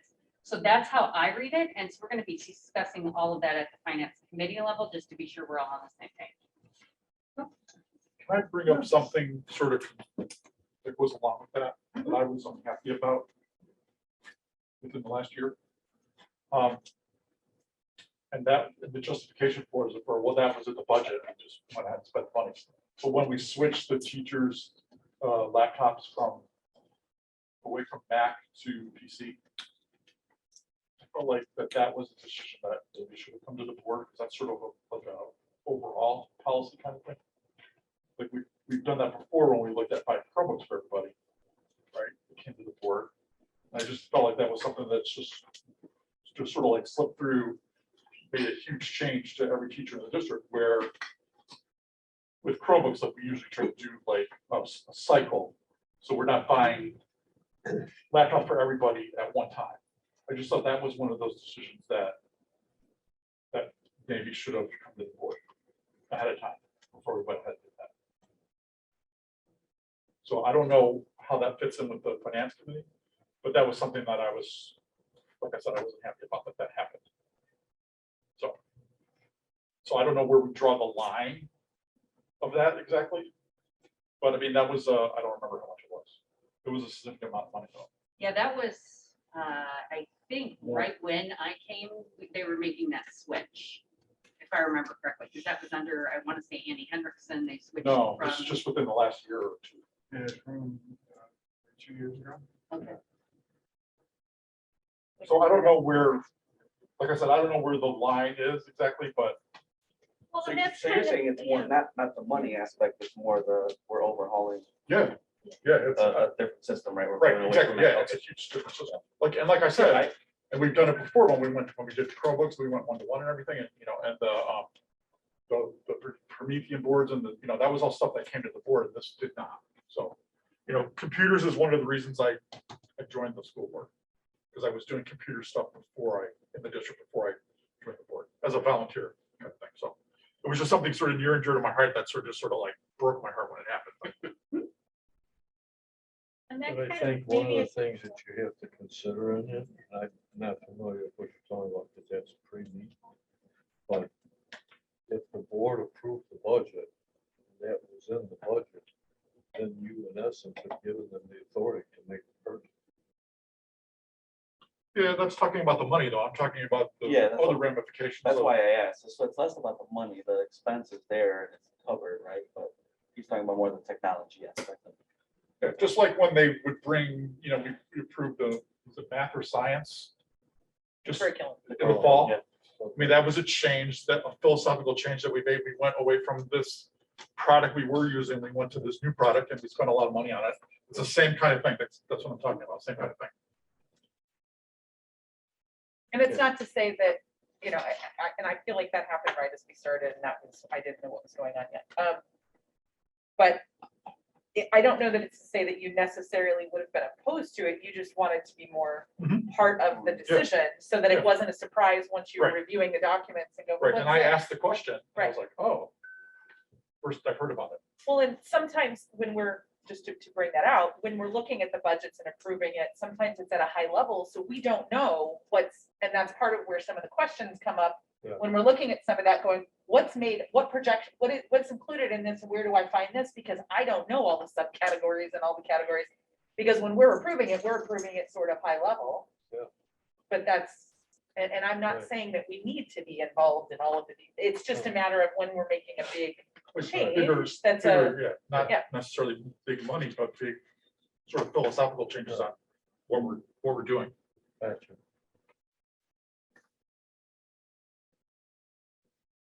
So it sounds like and I wasn't aware, which is good, but which is good that you're doing it. I wasn't aware that the finance committee was going to be looking at some of these policies too. So Finance related policy. finance related, and that's good because then that's less that necessarily Lisa and I by ourselves have to do. We should all be looking at it, but So should we flag then 220 and the 460 purchases and contracts is under your purview then? You guys are looking at that. Yeah, I didn't bring life balance stuff, but I'm assuming that's gonna be under. Okay, Well, no, so then Yes. we don't have to talk Yeah, I about it wouldn't. tonight. Okay. Because we'll take care of those. And again, there's just little details in there that like, I was curious where it says about establishing a resource conservation policy. I don't know that, maybe we have one, maybe it's just one we haven't come across, so, maybe you know, it's hidden in section 8. yeah, whatever, or, can it be stricken because it's, I don't know, Mhm. just the definitions, what does an educational service mean versus, consultants, so there's just, again, educationally, there's a lot, I think, in the finance policies that I'll just speak for myself. I would like to know, I'm not familiar, I'm not a finance person, so. Let alone a school finance person, so, that would probably be good discussion when you guys bring that back. And maybe that's something we can follow up and find out what the finance committee's timetable and which ones they're looking at, so that maybe we can appropriately assign those in our Yeah. board chunking after you've reviewed them, so that we can review what you've, and kind of look to you and have you sort of tell us, so that we're not recreating the wheel or redoing. I can send you an email which ones we're reviewing, because I already have which ones we're reviewing, we just met last week. Okay, So I'll send you what we're reviewing now, in preparation for our next meeting. and that way I can, when I'm trying to decide the chunking, then I can maybe, assign it, because it doesn't have to be that we have to go from the beginning to the end in Right. order, we can move it around. But that way we're not double doing or want to be efficient. And then I've been trying to look for common threads through a lot of this, and I think we all are, we're looking for common threads, so because in this one policy, the last point 21 was about communicating activities and operations to the community, and so again, it's just kind of another item that if we want to include improve our community relations, communication efforts. Well, here's a policy that specifically says, and maybe we do that a certain way now, it's the public meetings, it's the public board meetings, but is there an opportunity to enhance that in some way, shape, or form? So that's kind of the other way I've been trying to look at these policies, especially since, we've been starting to talk about school boarding and all our responsibilities, one of which is communication.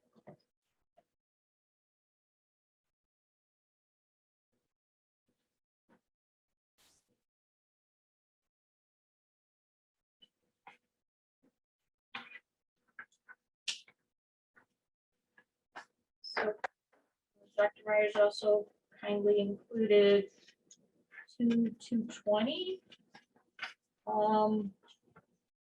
Which maybe that is part of our chunking because we really didn't have any tasks for to use on that one unless anybody. I just noted that it talks about participation by audio video means. I guess my open question is, can we still do that and even after the pandemic ends? Or participation by audio. Yeah, we'll have to find out more. It might have expired. with the next board meeting. It sounded, Yeah. So many things fell off because of that. But I do feel like that was part of the press 108 policy, because I think that was one of the changes. I have to go back. I didn't bring that whole thing tonight because I wasn't prepared to go back to that. They did update that though for that, so that it wasn't just linked to the emergency Yes. rules, so that it was a global part of it to let boards decide. Because, they're big on board deciding for themselves. So I feel like that was one. it that- is, it's, Yep. yeah, it's in this new, yeah, okay. So we did that, and that was one of my comments that I wanted to point out, because I learned something at the IASB conference in one of the sessions, when they were talking about it, they were talking and they cited specifically looking at it, and I don't right now have it. It's in one of, I want to say it's in here, where it said there were specific reasons and allowances for allowing board members to participate in a meeting remotely. And they made a point to say, if you read through it, vacations are not one of them. Like if, you have some other things. And I didn't realize that that was part of it, but that would be something for us to know, so that in that event, if someone's going to be out of town on vacation, we may not, because I know that we've done that, and I don't think any of us did that on purpose or with the intent of defying the thing. But those are things just, for us to, again, just to be aware of and to look into that if that comes up. But I would have to, Okay, so that was your comments? Yeah. Yeah, okay. because I remember that reading the policy brought it to mind that had been discussed. So at we the IASB. did amend it to allow. So Lisa has it. It says that, oh, you got it. So I think that's written the way then we can. It's saying if we don't think we're gonna have a quorum, whoever the board wants to designate for be able to say, yes, the person could be online. Yeah. We just gotta note it in the minutes. Put it on the notice when we post the meeting. Right. But I think that it's only, I think it's only if you're not going to make a quorum. Yeah. Where if you have enough to make a quorum in the room, I don't think. You're wrong. And again, I'm not saying I want it to be that way. Maybe we can change that to reflect what we want it to reflect, but it was worth a discussion to bring up, because the IASB person that was bringing this up was making it a point. That's not Yeah. allowed. You can't do that. Okay. So I just wanted to, that was just a takeaway to bring back, that maybe that's a change we need to make. If that's something we want to, as a board, make sure that it's not just if we are not meeting a quorum, it's we want them to participate regardless of the quorum, because we want them to be able to participate. Which I don't see a problem with as a general rule, but I guess technically as it's written, we're not supposed to. So that may be one area we want to point, flag, and revise. That's all. So, but I think that we kind of need to now that we have we all need to take a little more critical eye on it and come back. Rather Okay, than, because I was gonna say, was there anything else in that policy that, that was the only thing you would? was the only thing that I wanted to have a discussion on since I learned that at the time. That's all. So we'll keep 220 open for discussion. And I would think that because I don't know that everyone had a chance to really look through it. I mean, No. I think that technically we should keep all of them open for discussion, but as a practical matter, maybe we don't need to dive in. you know, once we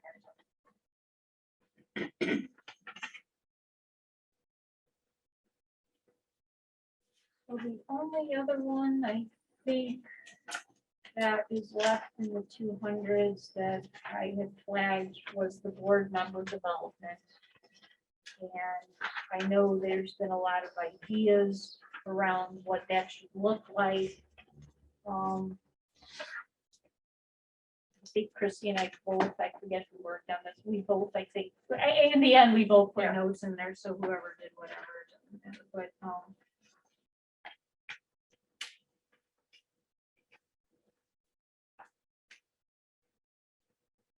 not sure do we want to get into the details of that, what that looks like? Like I said, tonight? I feel like we're kind of, for today, we're probably good because until Okay. everyone has an opportunity to read, then it's only a couple of us that read it. Because I don't think we had a clear assignment and that's all of our fault, but now that sometimes you learn more by doing and you get into it and you go, oh, we didn't really figure those details out. So now that I think we have a good plan, Yeah. let's execute that and then come back to it. If that's And then we have some other miscellaneous feedback that was provided, so we appreciate that. But we can wait. People that.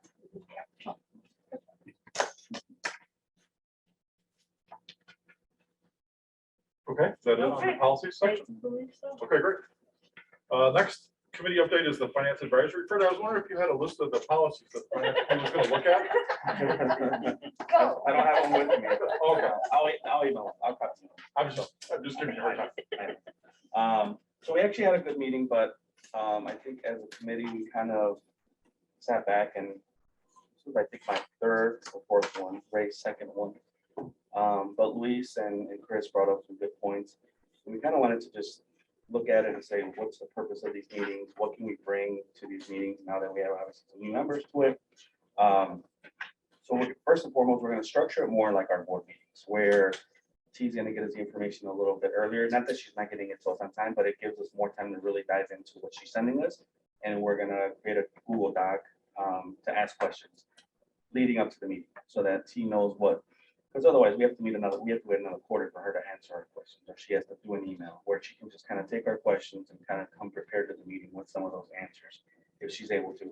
She's also going to T's going to put together some water cooler talks for us. So take certain sections of the budget or certain expenditures and just do a deep dive, right? Similar to what you just mentioned, Kevin. So maybe it's laptops, maybe it's desks, maybe it's whatever it may be, right? Playground stuff that we buy every year. So that's what we're going to do. So we are going to do a special finance meeting in April to go over the budget, right? So similar to what Ray has mentioned in the past, and Ray, feel free to chime in. Obviously, we're both there. We're going to kind of be a little bit more involved with the budget portion of it and kind of go through it with the fine tooth comb before it comes to the board, right? And if we have any takeaways from that meeting, we could talk about it at our actual board meeting, or provide any clarity that you all may need or questions you may have. So we're going to be doing that in April sometime. And again, just overall, just making sure we're hitting on a different topic. Again, right now, we're going to focus on policy.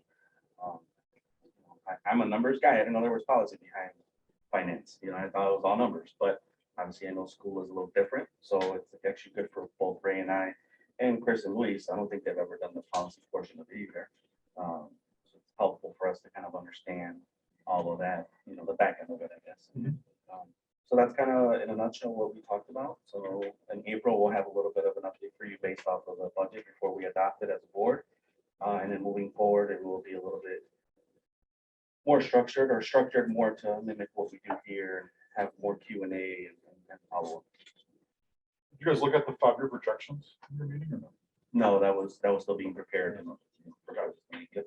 I thought maybe you guys got a quick didn't. peek on her computer of the No, we Microsoft Excel. No, she's in the Spreadsheet middle of that tied she- up with negotiations, so. What? Google Sheets. Oh, Google Sheets. Yeah. We don't use Microsoft. That would be a fundamental change.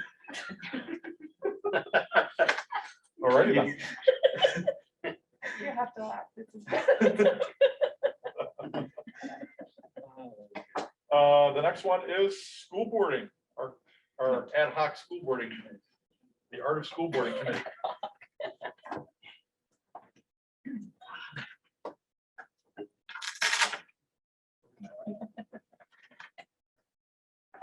Okay, Ray, do you want to lead this? Do you want someone else to do that? What do you want to do?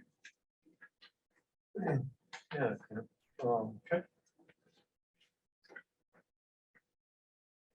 But maybe just to start off, just hit, each one of the chapters and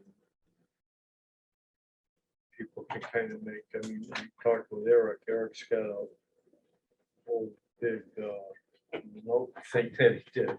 Go for it, Eric.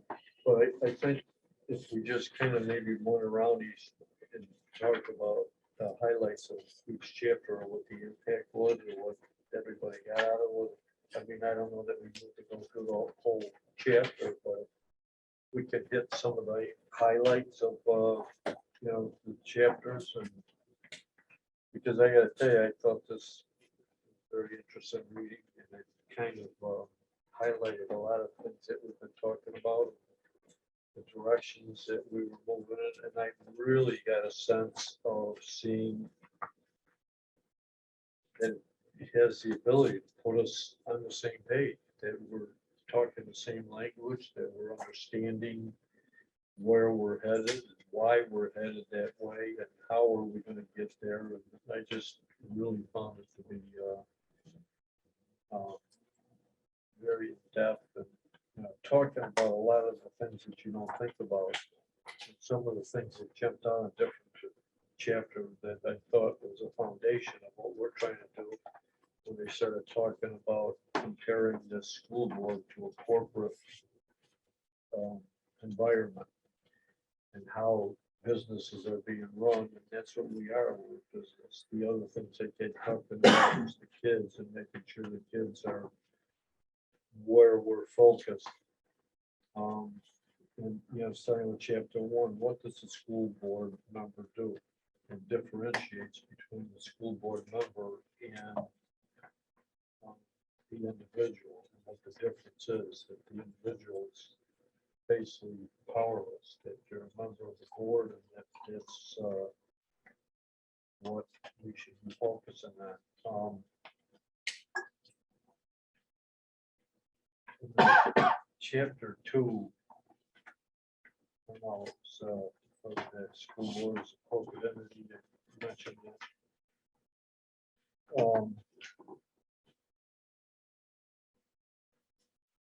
In the back chapter, the last part of chapter 3, they have a whole list of fundamental boarding responsibility.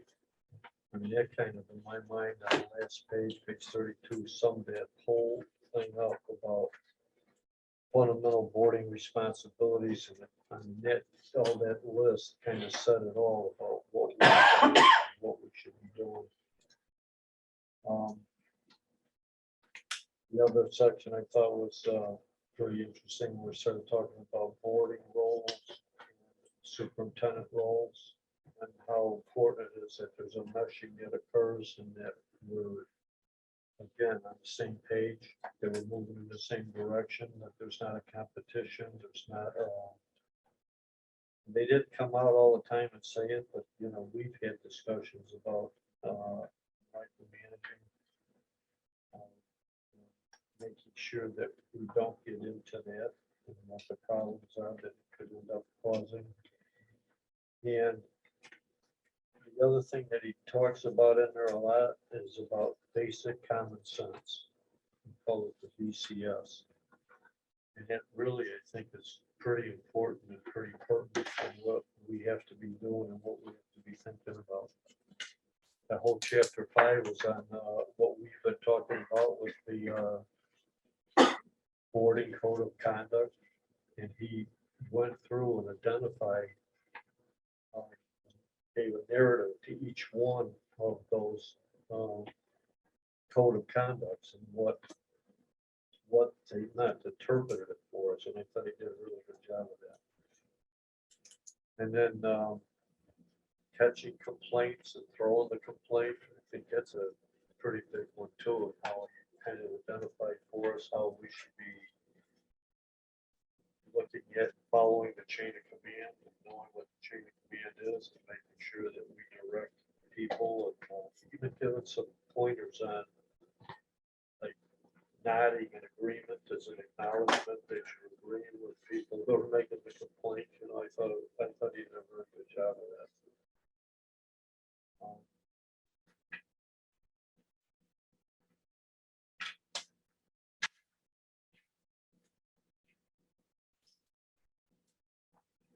Last section where he talks about expert advice, board members get what the priority is again, where he keeps emphasizing that we got to make sure we don't forget what we're here for and what we're doing for the kids. And one of the things that jumped out at me, you might recall that we were getting these emails from a resident about made the comment, you're looking at doing this with masks and all that, that's not your job. It really jumped out at me because it is our job. And he listed a whole thing in there where he started talking about, you know, things like school buses with diesel and gasoline, that is your job. You know, school environment, that is your job. So I think it's clear that we understand what our job is, that it all boils down to the kids. So I just really found it very interesting and refreshing and interesting. So, I would agree. A couple of the chapters that really stood out to me, well, they all really did. First chapter, the thing that really stood out to me was just what am I doing to be involved with the district? I feel like I'm doing a lot to, to try and be informed. But one of the things they also talked about here was being a supporter of the district and being more present at district products. So for me, that's something that I want to try and do is, be more present at the district, but without getting on that dance floor, being there to support the product that's there to support the district. But again, not meddling and everything, and just being there to support the product from the district. So that's something I hope to kind of improve upon from chapter 1. Chapter 3 also stood out to me a lot. This was really talking about the principles of school governance, and I think this is where they talked about the board as an employer and a delegator.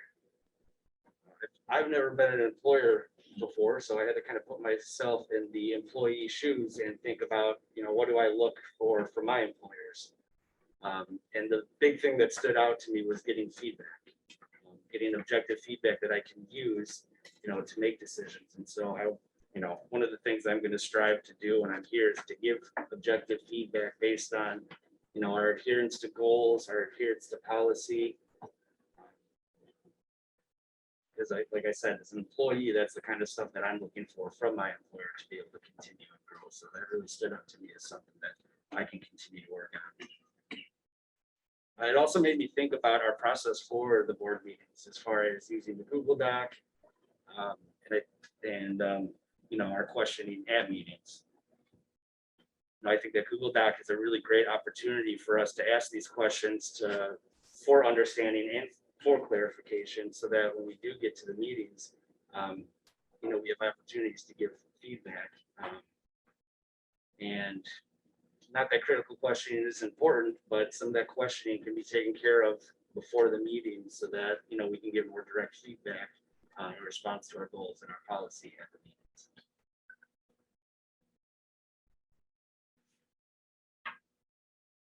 the chapter 6 and 7 about knowing the chain of command and also receiving and responding to complaints. I also thought was very, very important and very timely. There's really a clear formula for it, and it's definitely an art to it. I mean, after trying to give responses over the past couple of weeks, you definitely learn a little bit about how to be more direct and objective and be direct within the chain of command. This was important for me because as a board member, I want to make sure that the community knows that I'm hearing from them and listening to them. But again, they make it very clear that you want to be objective and not, demonstrate your understanding, your agreement. And so that guidance was really important for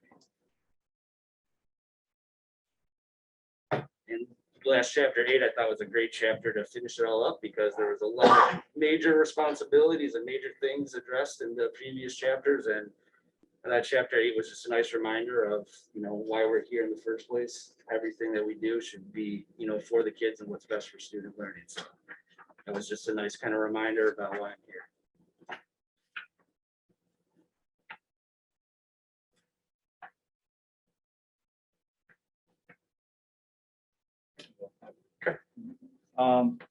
I thought this was cool to read this. I think I got thrown into a unique situation here, starting 2 months after the pandemic. April of 2020 was pretty unique. So reading this after the fact, after I've already been on board for a couple of years, I won't go chapter by chapter, but I just highlighted some stuff. So just reminded me that, I come from corporate, I work for another company. You're a board member 24/7, so I was kind of just really hit home, right? Because at the end of the day, I represent the company I work for every day, and I take that seriously as an executive of the company. So, not that I don't take this seriously, obviously I do, but it's just a reminder that everything you do, weekday, weekend, day, night, you're traveling, it doesn't matter. You're still a board member for District 75. So that was pretty cool to just kind of see it, read it, and understand it. Knowing why you serve, I mean, that was a big reason why I am doing what I'm doing, right? I can't tell you how many side-eye looks I get when people ask me, oh, how many kids do you have in the district? I don't have kids. I say, I'm here for the kids, but it's not selfishly for my kids or for, and my nieces or nephews, they're all out of district anyway. So it's just because I wanted our district to have some representation. And, I wanted to get, this is my way of giving back to the community, right? I love Mundelein. I've been here for 10 plus years, and I just felt that was the right thing to do. Ray hit on it a little bit, the delegation of authority, right, to the superintendent. I talked about that multiple times, obviously, and everybody knows kind of how I feel about that. It is a fine line with micromanaging and the delegation. It's an art, really, right? Delegating is an art. Coming from somebody who does it every single day at work, it's tough. So by no means is it easy, but I think the longer we spend more time together, right? There's been a lot of changes here. It's been a unique environment.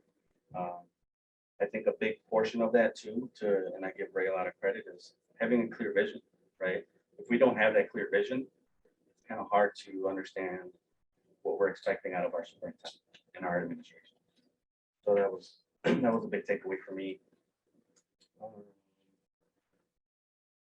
And then lastly, like Eric mentioned, chapter 8 was to me kind of a cool combination of everything. Is never forget who comes first, kids, which is why I do this, and then rethink of why you're doing it, right? So I've said it, I think I said it at our first negotiating meeting, that was one of the best decisions I ever made, right? I was very hesitant to do it just because the time commitment, but ultimately I would do it 10 times over. I was asked to do it. So I think it's very rewarding, especially in these challenging times with COVID, equity, and whatever the case may be. Just overall, school's not easy for certain kids, right?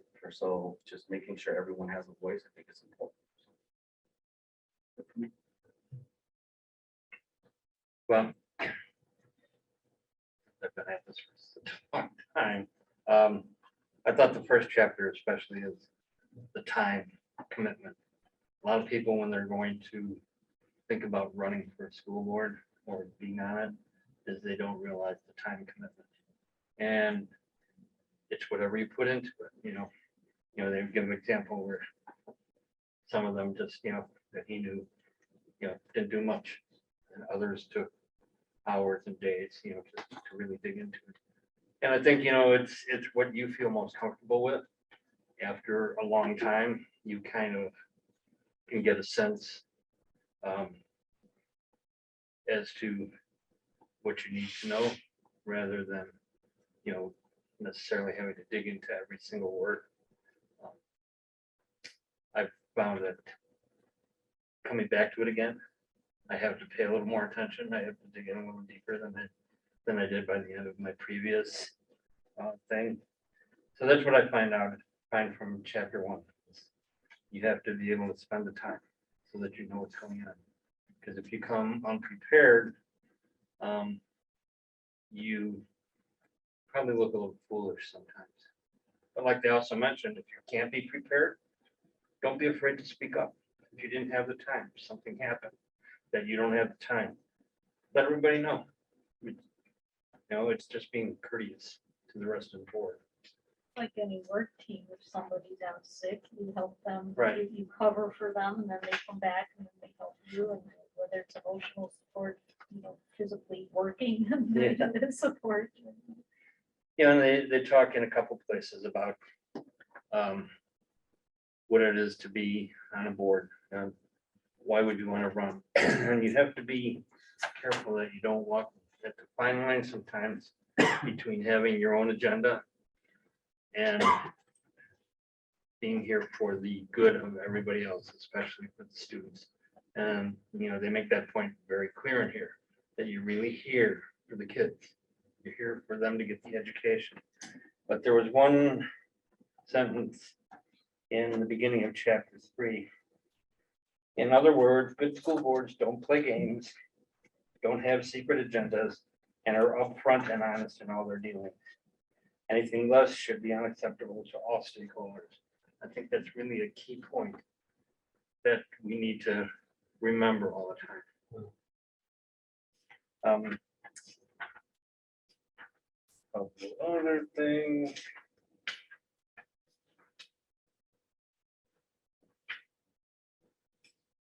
Knowing what the roles are for the board and the superintendent and what that relationship should be like.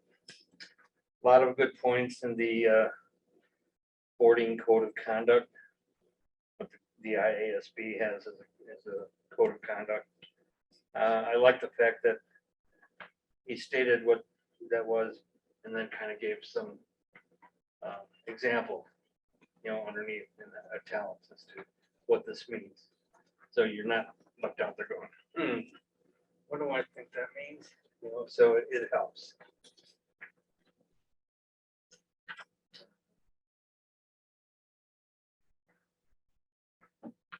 One of the key points in there is number 10, which is I'll strive to have a positive working relationship with the superintendent, respecting his authority, and that I think that's a key point for a very successful district, is that you have to have a good working relationship, not only with the superintendent, but with the administration. Something right toward the end.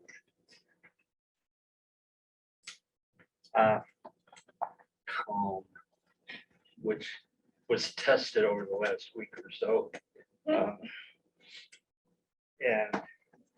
I've run into people, I'm sure we've all run into people outside of here where, they have a problem or they have an issue. Maybe they compliment you on what you're doing, but the big thing is always to be calm. Don't lose your temper, even though you may want to. They give some good examples as to how you should talk to somebody where they, the person had a problem with how the coach decided to conduct tryouts. There's a good sentence you could ask. It says, so what did the coach say when you talked to him? As opposed to, did you go talk to the coach? So you have to kind of remember those things. But I thought it taught me some lessons that I probably needed to member again. And I thought it was a good exercise to get through this. I'll try to avoid being redundant, but I picked out a lot of the same things. I'll start with the chapter 8, where again, it just, I highlighted a lot, but that in that section was, how does this relate to our primary objective of providing the best educational opportunities within our financial means? So that, and actually a few times when we've just over the last 2 years, I thought, are we talking about the kids here, or are we talking about the adults, or, who's the intended audience really for whatever we're doing? So I think that was a good reminder for me of, again, let's keep it always coming back to the kids. I made the most notes in chapter 3 and the most highlights, just because I found that chapter to be very more instructional. I mean, the others were motivational and giving advice on how to deal with people, but I found those to be the most helpful. Because it kind of, like Ray said, it summarizes it at the end. All key points of the buckets, from communication to policy to superintendent performance review, having data to base it on. So I found chapter 3 just in its entirety the most helpful.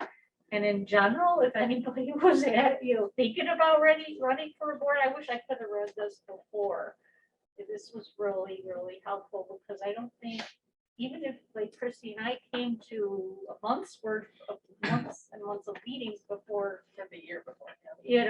I still had no idea what was in store for us. And sometimes you don't, Yeah. because you're trying to figure out, well, what are they talking about? How does this relate to this? And it's not easy, because I remember when I first got started, I went to 2 or 3 or 4 meetings. They used to have 2 a month. But, and I wasn't quite sure whether I wanted to jump in or not when I got done. And I think just to sum up for the last 2 years, on page 23, right in the middle, I have a big black circle where it says, should a single item, single issue, or narrow focus topic kind of drive the district? Well, we couldn't help it the last 2 years. It was COVID. It was driving Yeah. everything. And for all the frustrations and for all the challenges, it did a good job of highlighting where we need to improve, what we do well, and probably in every level of the organization, from the board to how we empty garbage cans. I mean, seriously, everything got looked at, I would think. Every process and every, so hopefully that's the good that comes out of it at the end of the appreciating the relationships that exist throughout school. So along the same lines, I had very similar comments, but 2 of the things that stood out to me, one, I know Eric mentioned, but I think deserves to be reiterated too. I liked that he pointed out that it's important for board members to be present at a lot of the district events that are not just the board meetings and board committees and board that, because our kids and the staff and everybody else, they come when there's a big issue or a problem or something else, but I think it helps them to see and attach names to faces without just watching Zoom or coming, because then they can get to know us. And as it's easy for me, I attend a lot of the events only because I have 2 kids still in the district. And so I go to things by default because they're involved with stuff. But I think that that's helpful, and I think that was something that we implemented in the last couple of years. We asked the principals to go ahead and send us, as board members, their weekly communications to their kids or their families, because it helps keep us informed of some of their upcoming events. And even if, there are certain events like the end of the year stuff and the beginning of the year stuff that we as board members are specifically invited to, but I know that any of the buildings would be happy to have anyone as a collective group separately, whatever, attend a lot of things. If you look through, especially this month's, financials, you see how much time and effort and money goes into, with good reason, the musical that our district puts on. And if any of you did not get a chance to go, they are amazing, amazing. I know Kevin did. And, you know, I think that those are important things for us to see, because if you're just looking at the numbers, the financials, why are we spending all of this money? Again, if you go to these events, you see how many kids and families get involved in it, and they spend time between October, you know, that's just one example. But I think that it's important to have us as board members be present in a lot of those. And I know the administration has made special accommodations for us to have certain tours of the schools. And I will say, I get that not everybody can attend everything. I get that, but I attended each of the tours, and I was kind of disappointed at how few were able to come, because I think everybody really should be walking through each of the schools. I think that was a super critical part of my first couple years on the board, was walking through and seeing what it is we're doing. And when we're talking about Washington MG, you have a lay and understand how the building is set up. I think that it's super critical that we all have an opportunity to physically walk through MG. And I think that it is very different since the last couple of years. I have not had a student in MG, so it had been a while since I had been in the building. And I think that tour that we took through there was very instructive. And I think that it is very important for us to do that, especially in line with the things that are coming up about MG. So I do like that invitation and reminder that we as board members shouldn't just be coming to the important business meetings, but we should actually be involved so that we can stay focused on the decisions we're making with the kids.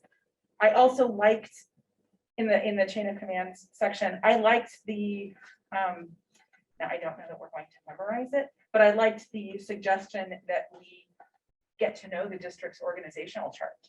And that was going to be a question I was going to ask and find out, is that possible for us to get one, or to have an understanding of that, just for the knowledge, not to refer people to. Clearly, we refer to the chain of command. But We were at Carl Sandburg and you put up a presentation and it had the whole organization chart.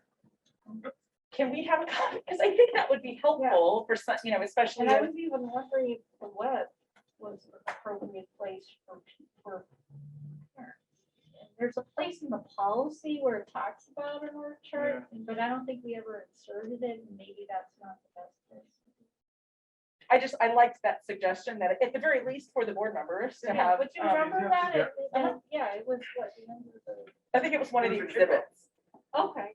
Yeah, the kickoff at the beginning of the year. Yeah. that was- And I think, because I think that's helpful, especially when we're seeing like the personnel reports and stuff come through. I think it's helpful to somehow see where people fit in and the different departments, especially if we haven't had kids in the district in a while or ever, or whatever. It's just helpful to do that, where some of that comes just from being in the buildings or because your kids have teachers. But, you know, I just think I liked that suggestion, and it was saying that should be part of the handbook that new board members get. So that's something I thought we should take with us when we're instructing and looking into that, you know, to do that. And I thought the first request would be, hey, it'd be nice for us to have a copy, and then we'll go from there and see where it should go.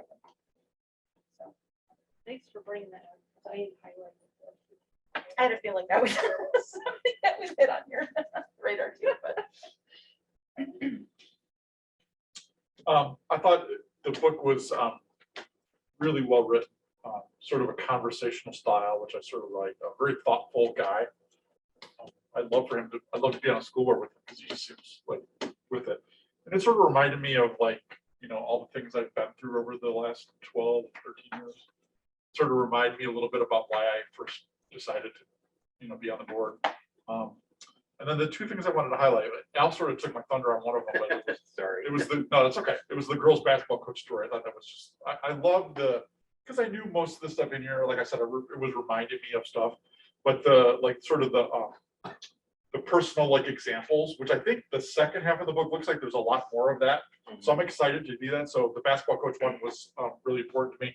And then the other one, the throwing a complaint kind of thing. And they talked about the English teacher that said a bad word multiple times in class.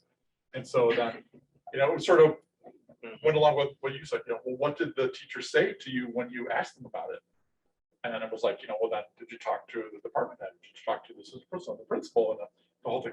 It was just a really well told story, just reminding us of what our role is and what we should try to do when people come up to us or people contact us or whatever. Except if they contact us a lot, really a lot of, too many times. That's a completely different story. So those are my takeaways. But like I said, I'm looking forward to this because I was looking at it after I finished the first 8, then I was sort of looking ahead. I was like, oh, there's like more stories. So I'm excited to read the next part of that. So Ray, you've read it, so it's the next half our assignment, or do you want to break it into 2 sections? How meaty is the next part? Can we handle The it? next part kind of gets Can we handle the half? into more detail, but I still think I don't know, that everybody have a hard time with. I'll do my best. That's all I'm gonna say. Yeah, no, I know. Because I think if we are able to finish this at the March meeting, I think then we're ready to start, because in April, we're gonna start the budget. So it kind of, as the next section is coming up, someone has discussion about finance. We're gonna be talking about policy for the finance, so we're gonna be kind of painting a picture of what we would be looking at in terms of policy for finance as we move into.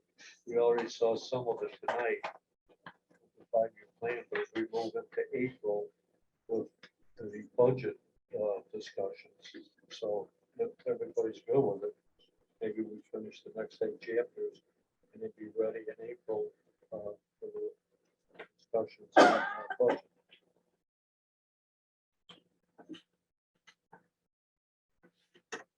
yeah, I had on my president prerogative, one of the things on the list is our school boarding chapters 9 through 15. It's actually only 7 chapters. So Yeah. okay. Or anything else about the art of school boarding? Okay, next item on the agenda is our representative updates. Anything from the STEAM Foundation? So the applications have been put out and a lot of, I know a few people who have submitted them for the The Science, sponsor. yeah. the, What are they?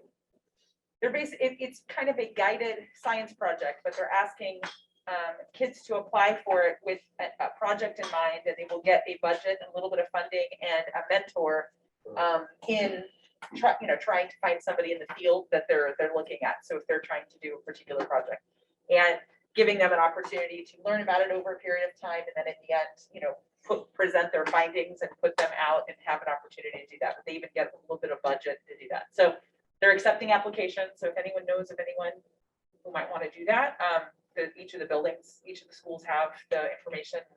I know Sandberg has been putting it out in their daily updates that I get to Power School. But and I know each of the other buildings have done it. I know some people who have submitted applications. So that's going well. And then if you know of anyone that is in the field, in the community, who want to be, mentors, that can reach out so that they can reach out, feel free. But I know that they're in the process of trying to set up and putting together the STEAM camps that are going to be run for younger kids as well through the high school this summer. And I know Mr. Cho is coming back and is actually going to be helping to run those. Former employee of the district who's now going to be doing that. So that's very exciting for those, who have been involved with that in years past. They're happy to have his involvement back. And lots of people are starting to ask, thinking about summer plans and what they're doing. Those are coming up.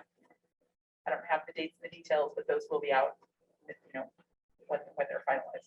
So, Well, those are the once updates. we have the applications in and decide on the kids, are they they share the areas? Like, so if somebody knows a biologist or, that, because I think it's hard to solicit people to get involved. It is, Until they know what skill or activity, astronomy is different. Sure. than I know that mechanics. from the STEAM Foundation, Jorge Cantu is the one who is heading this up. So if he's the one that would have knowledge of what mentors, and I know he was the one trying to find mentors. So he would be the one to direct anybody's attention to. Okay, so do they know yet? Or They're still accepting still applications. accepting. Yeah. Okay, thank you. Next up is CEDAW. Okay, I don't have too much new from CEDAW. As of Thursday, they are deciding to still enforce their mask mandate and cited the executive order for that. So it'll be interesting to see how that progresses once the executive order ends. They've kept the mask mandate in place, but they have updated some of their mitigation procedures. The next executive board meeting is on this Thursday. I made note in their agenda that they are approving some contracts for paras, and I know since we had talked about para pay scales, I would just report on that. They have one contract for approval at $16.32 an hour, and the highest one was at $19.47 an hour. So just something to think about in comparison to some of the things we discussed earlier this year. The next governing board meeting is on the 2nd, so I will be attending that next week. Okay, great, thank you. Next up is community outreach, village liaison, Ray.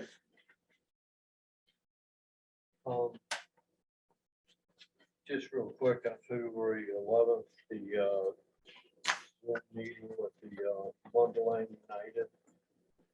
I know there was a lot of people here that were there. Jamie. Brian Jew there, but I don't know. Freddie, Dr. Meyer, me. It was interesting because they've been talking, and some of us followed what we were talking about with equity and inclusion and diversity. So I thought one of the topics they picked up on was cultural competency, and they also started asking the question, and there was a lot of discussion about if you were moving to another community, what would you be looking for in the cultural focus and cultural faces? And turning that around and applying it to what we can do in Mundelein to make things better. So that was all pretty good. And the next meeting is April. Is it April? Yeah, see, I just want to make sure you're paying attention. The other thing, just a real quick question. I guess it's more for T. There was a email today about from Downers Grove about a grant, some sort of a program or training for grant for schools. Okay, I don't know. if You happen to see that or not? we actually have, Yeah, I just forwarded it. oh, yeah, okay. and we actually have one individual who's in a grant program, and I've actually purchased a grant for schools Okay. manual as well. So I didn't know if that might be something to be interested in. So if you have it already, I'm not gonna send it to you. Okay. Yeah. That's like that. Thank you, Ray. Last is equity committee.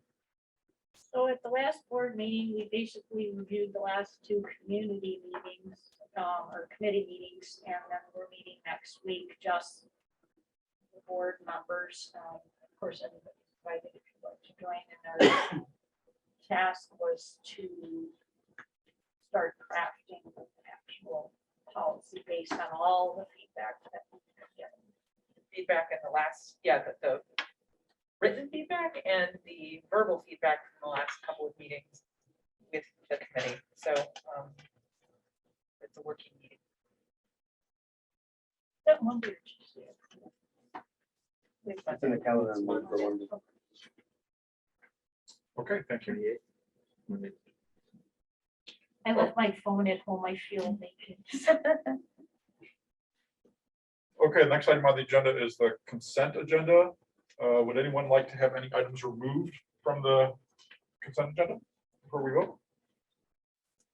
Seeing none, I move that we approve the consent agenda as presented, the January 25th, 2022 regular board meeting minutes, January 12th and January 17th equity committee minutes, the personnel report, the bill list, the treasurer's report, and the annual renewal list for your requests. Second. Second by Mrs. Fingerhut.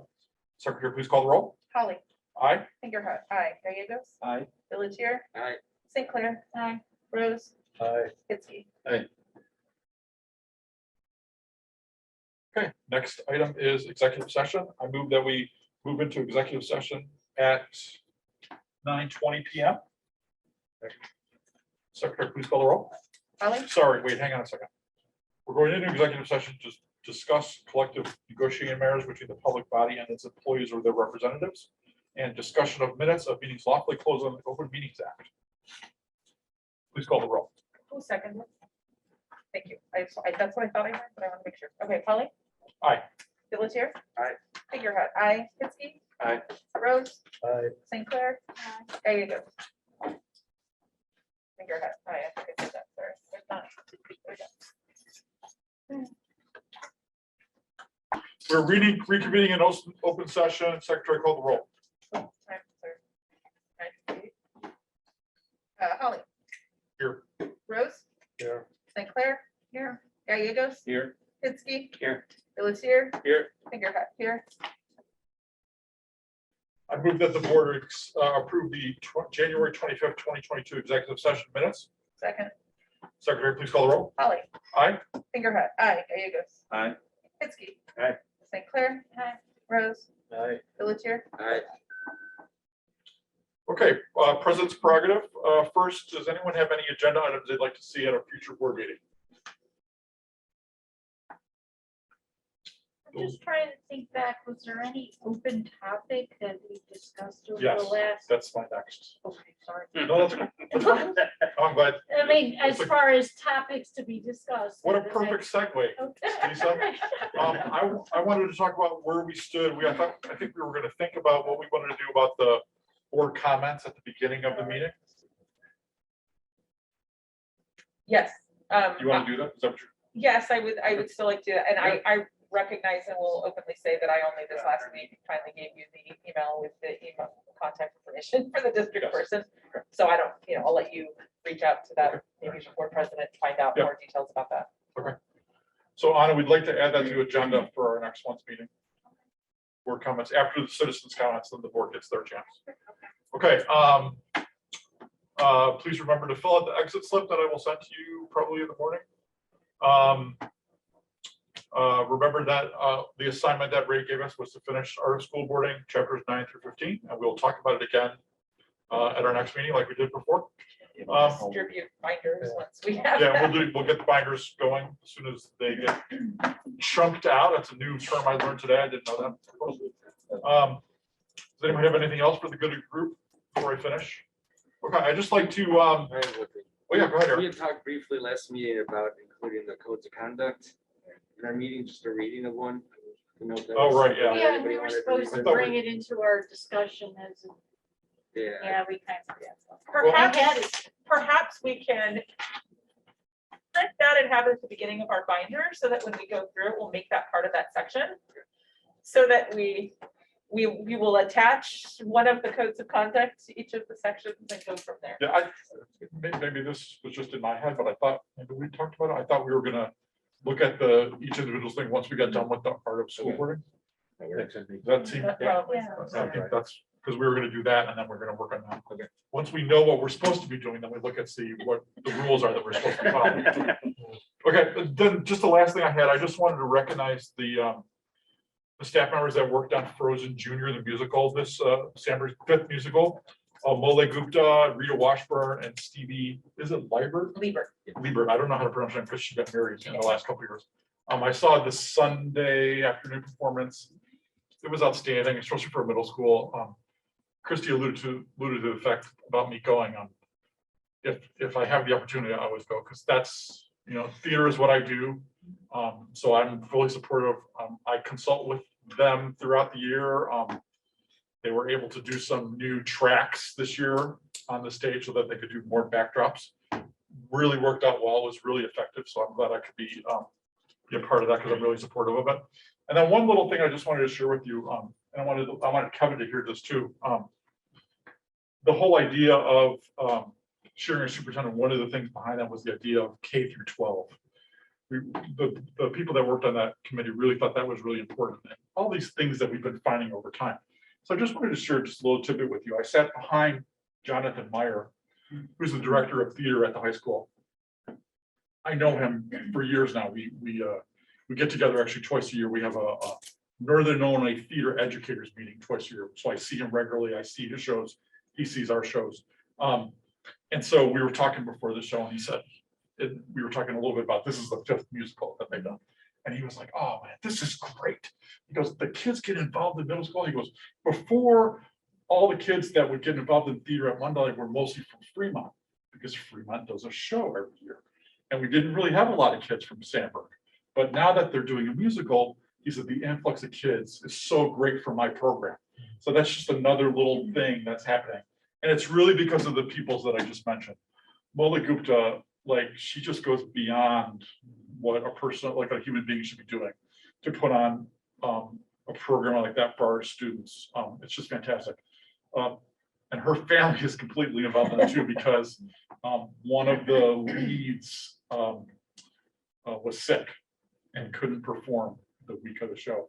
And so her son, who's a huge musical fan, came in and did that role and helped. Who was out. already in the show 2 years ago as the young lion, as Right. young. Yeah, he was young Lion King Simba.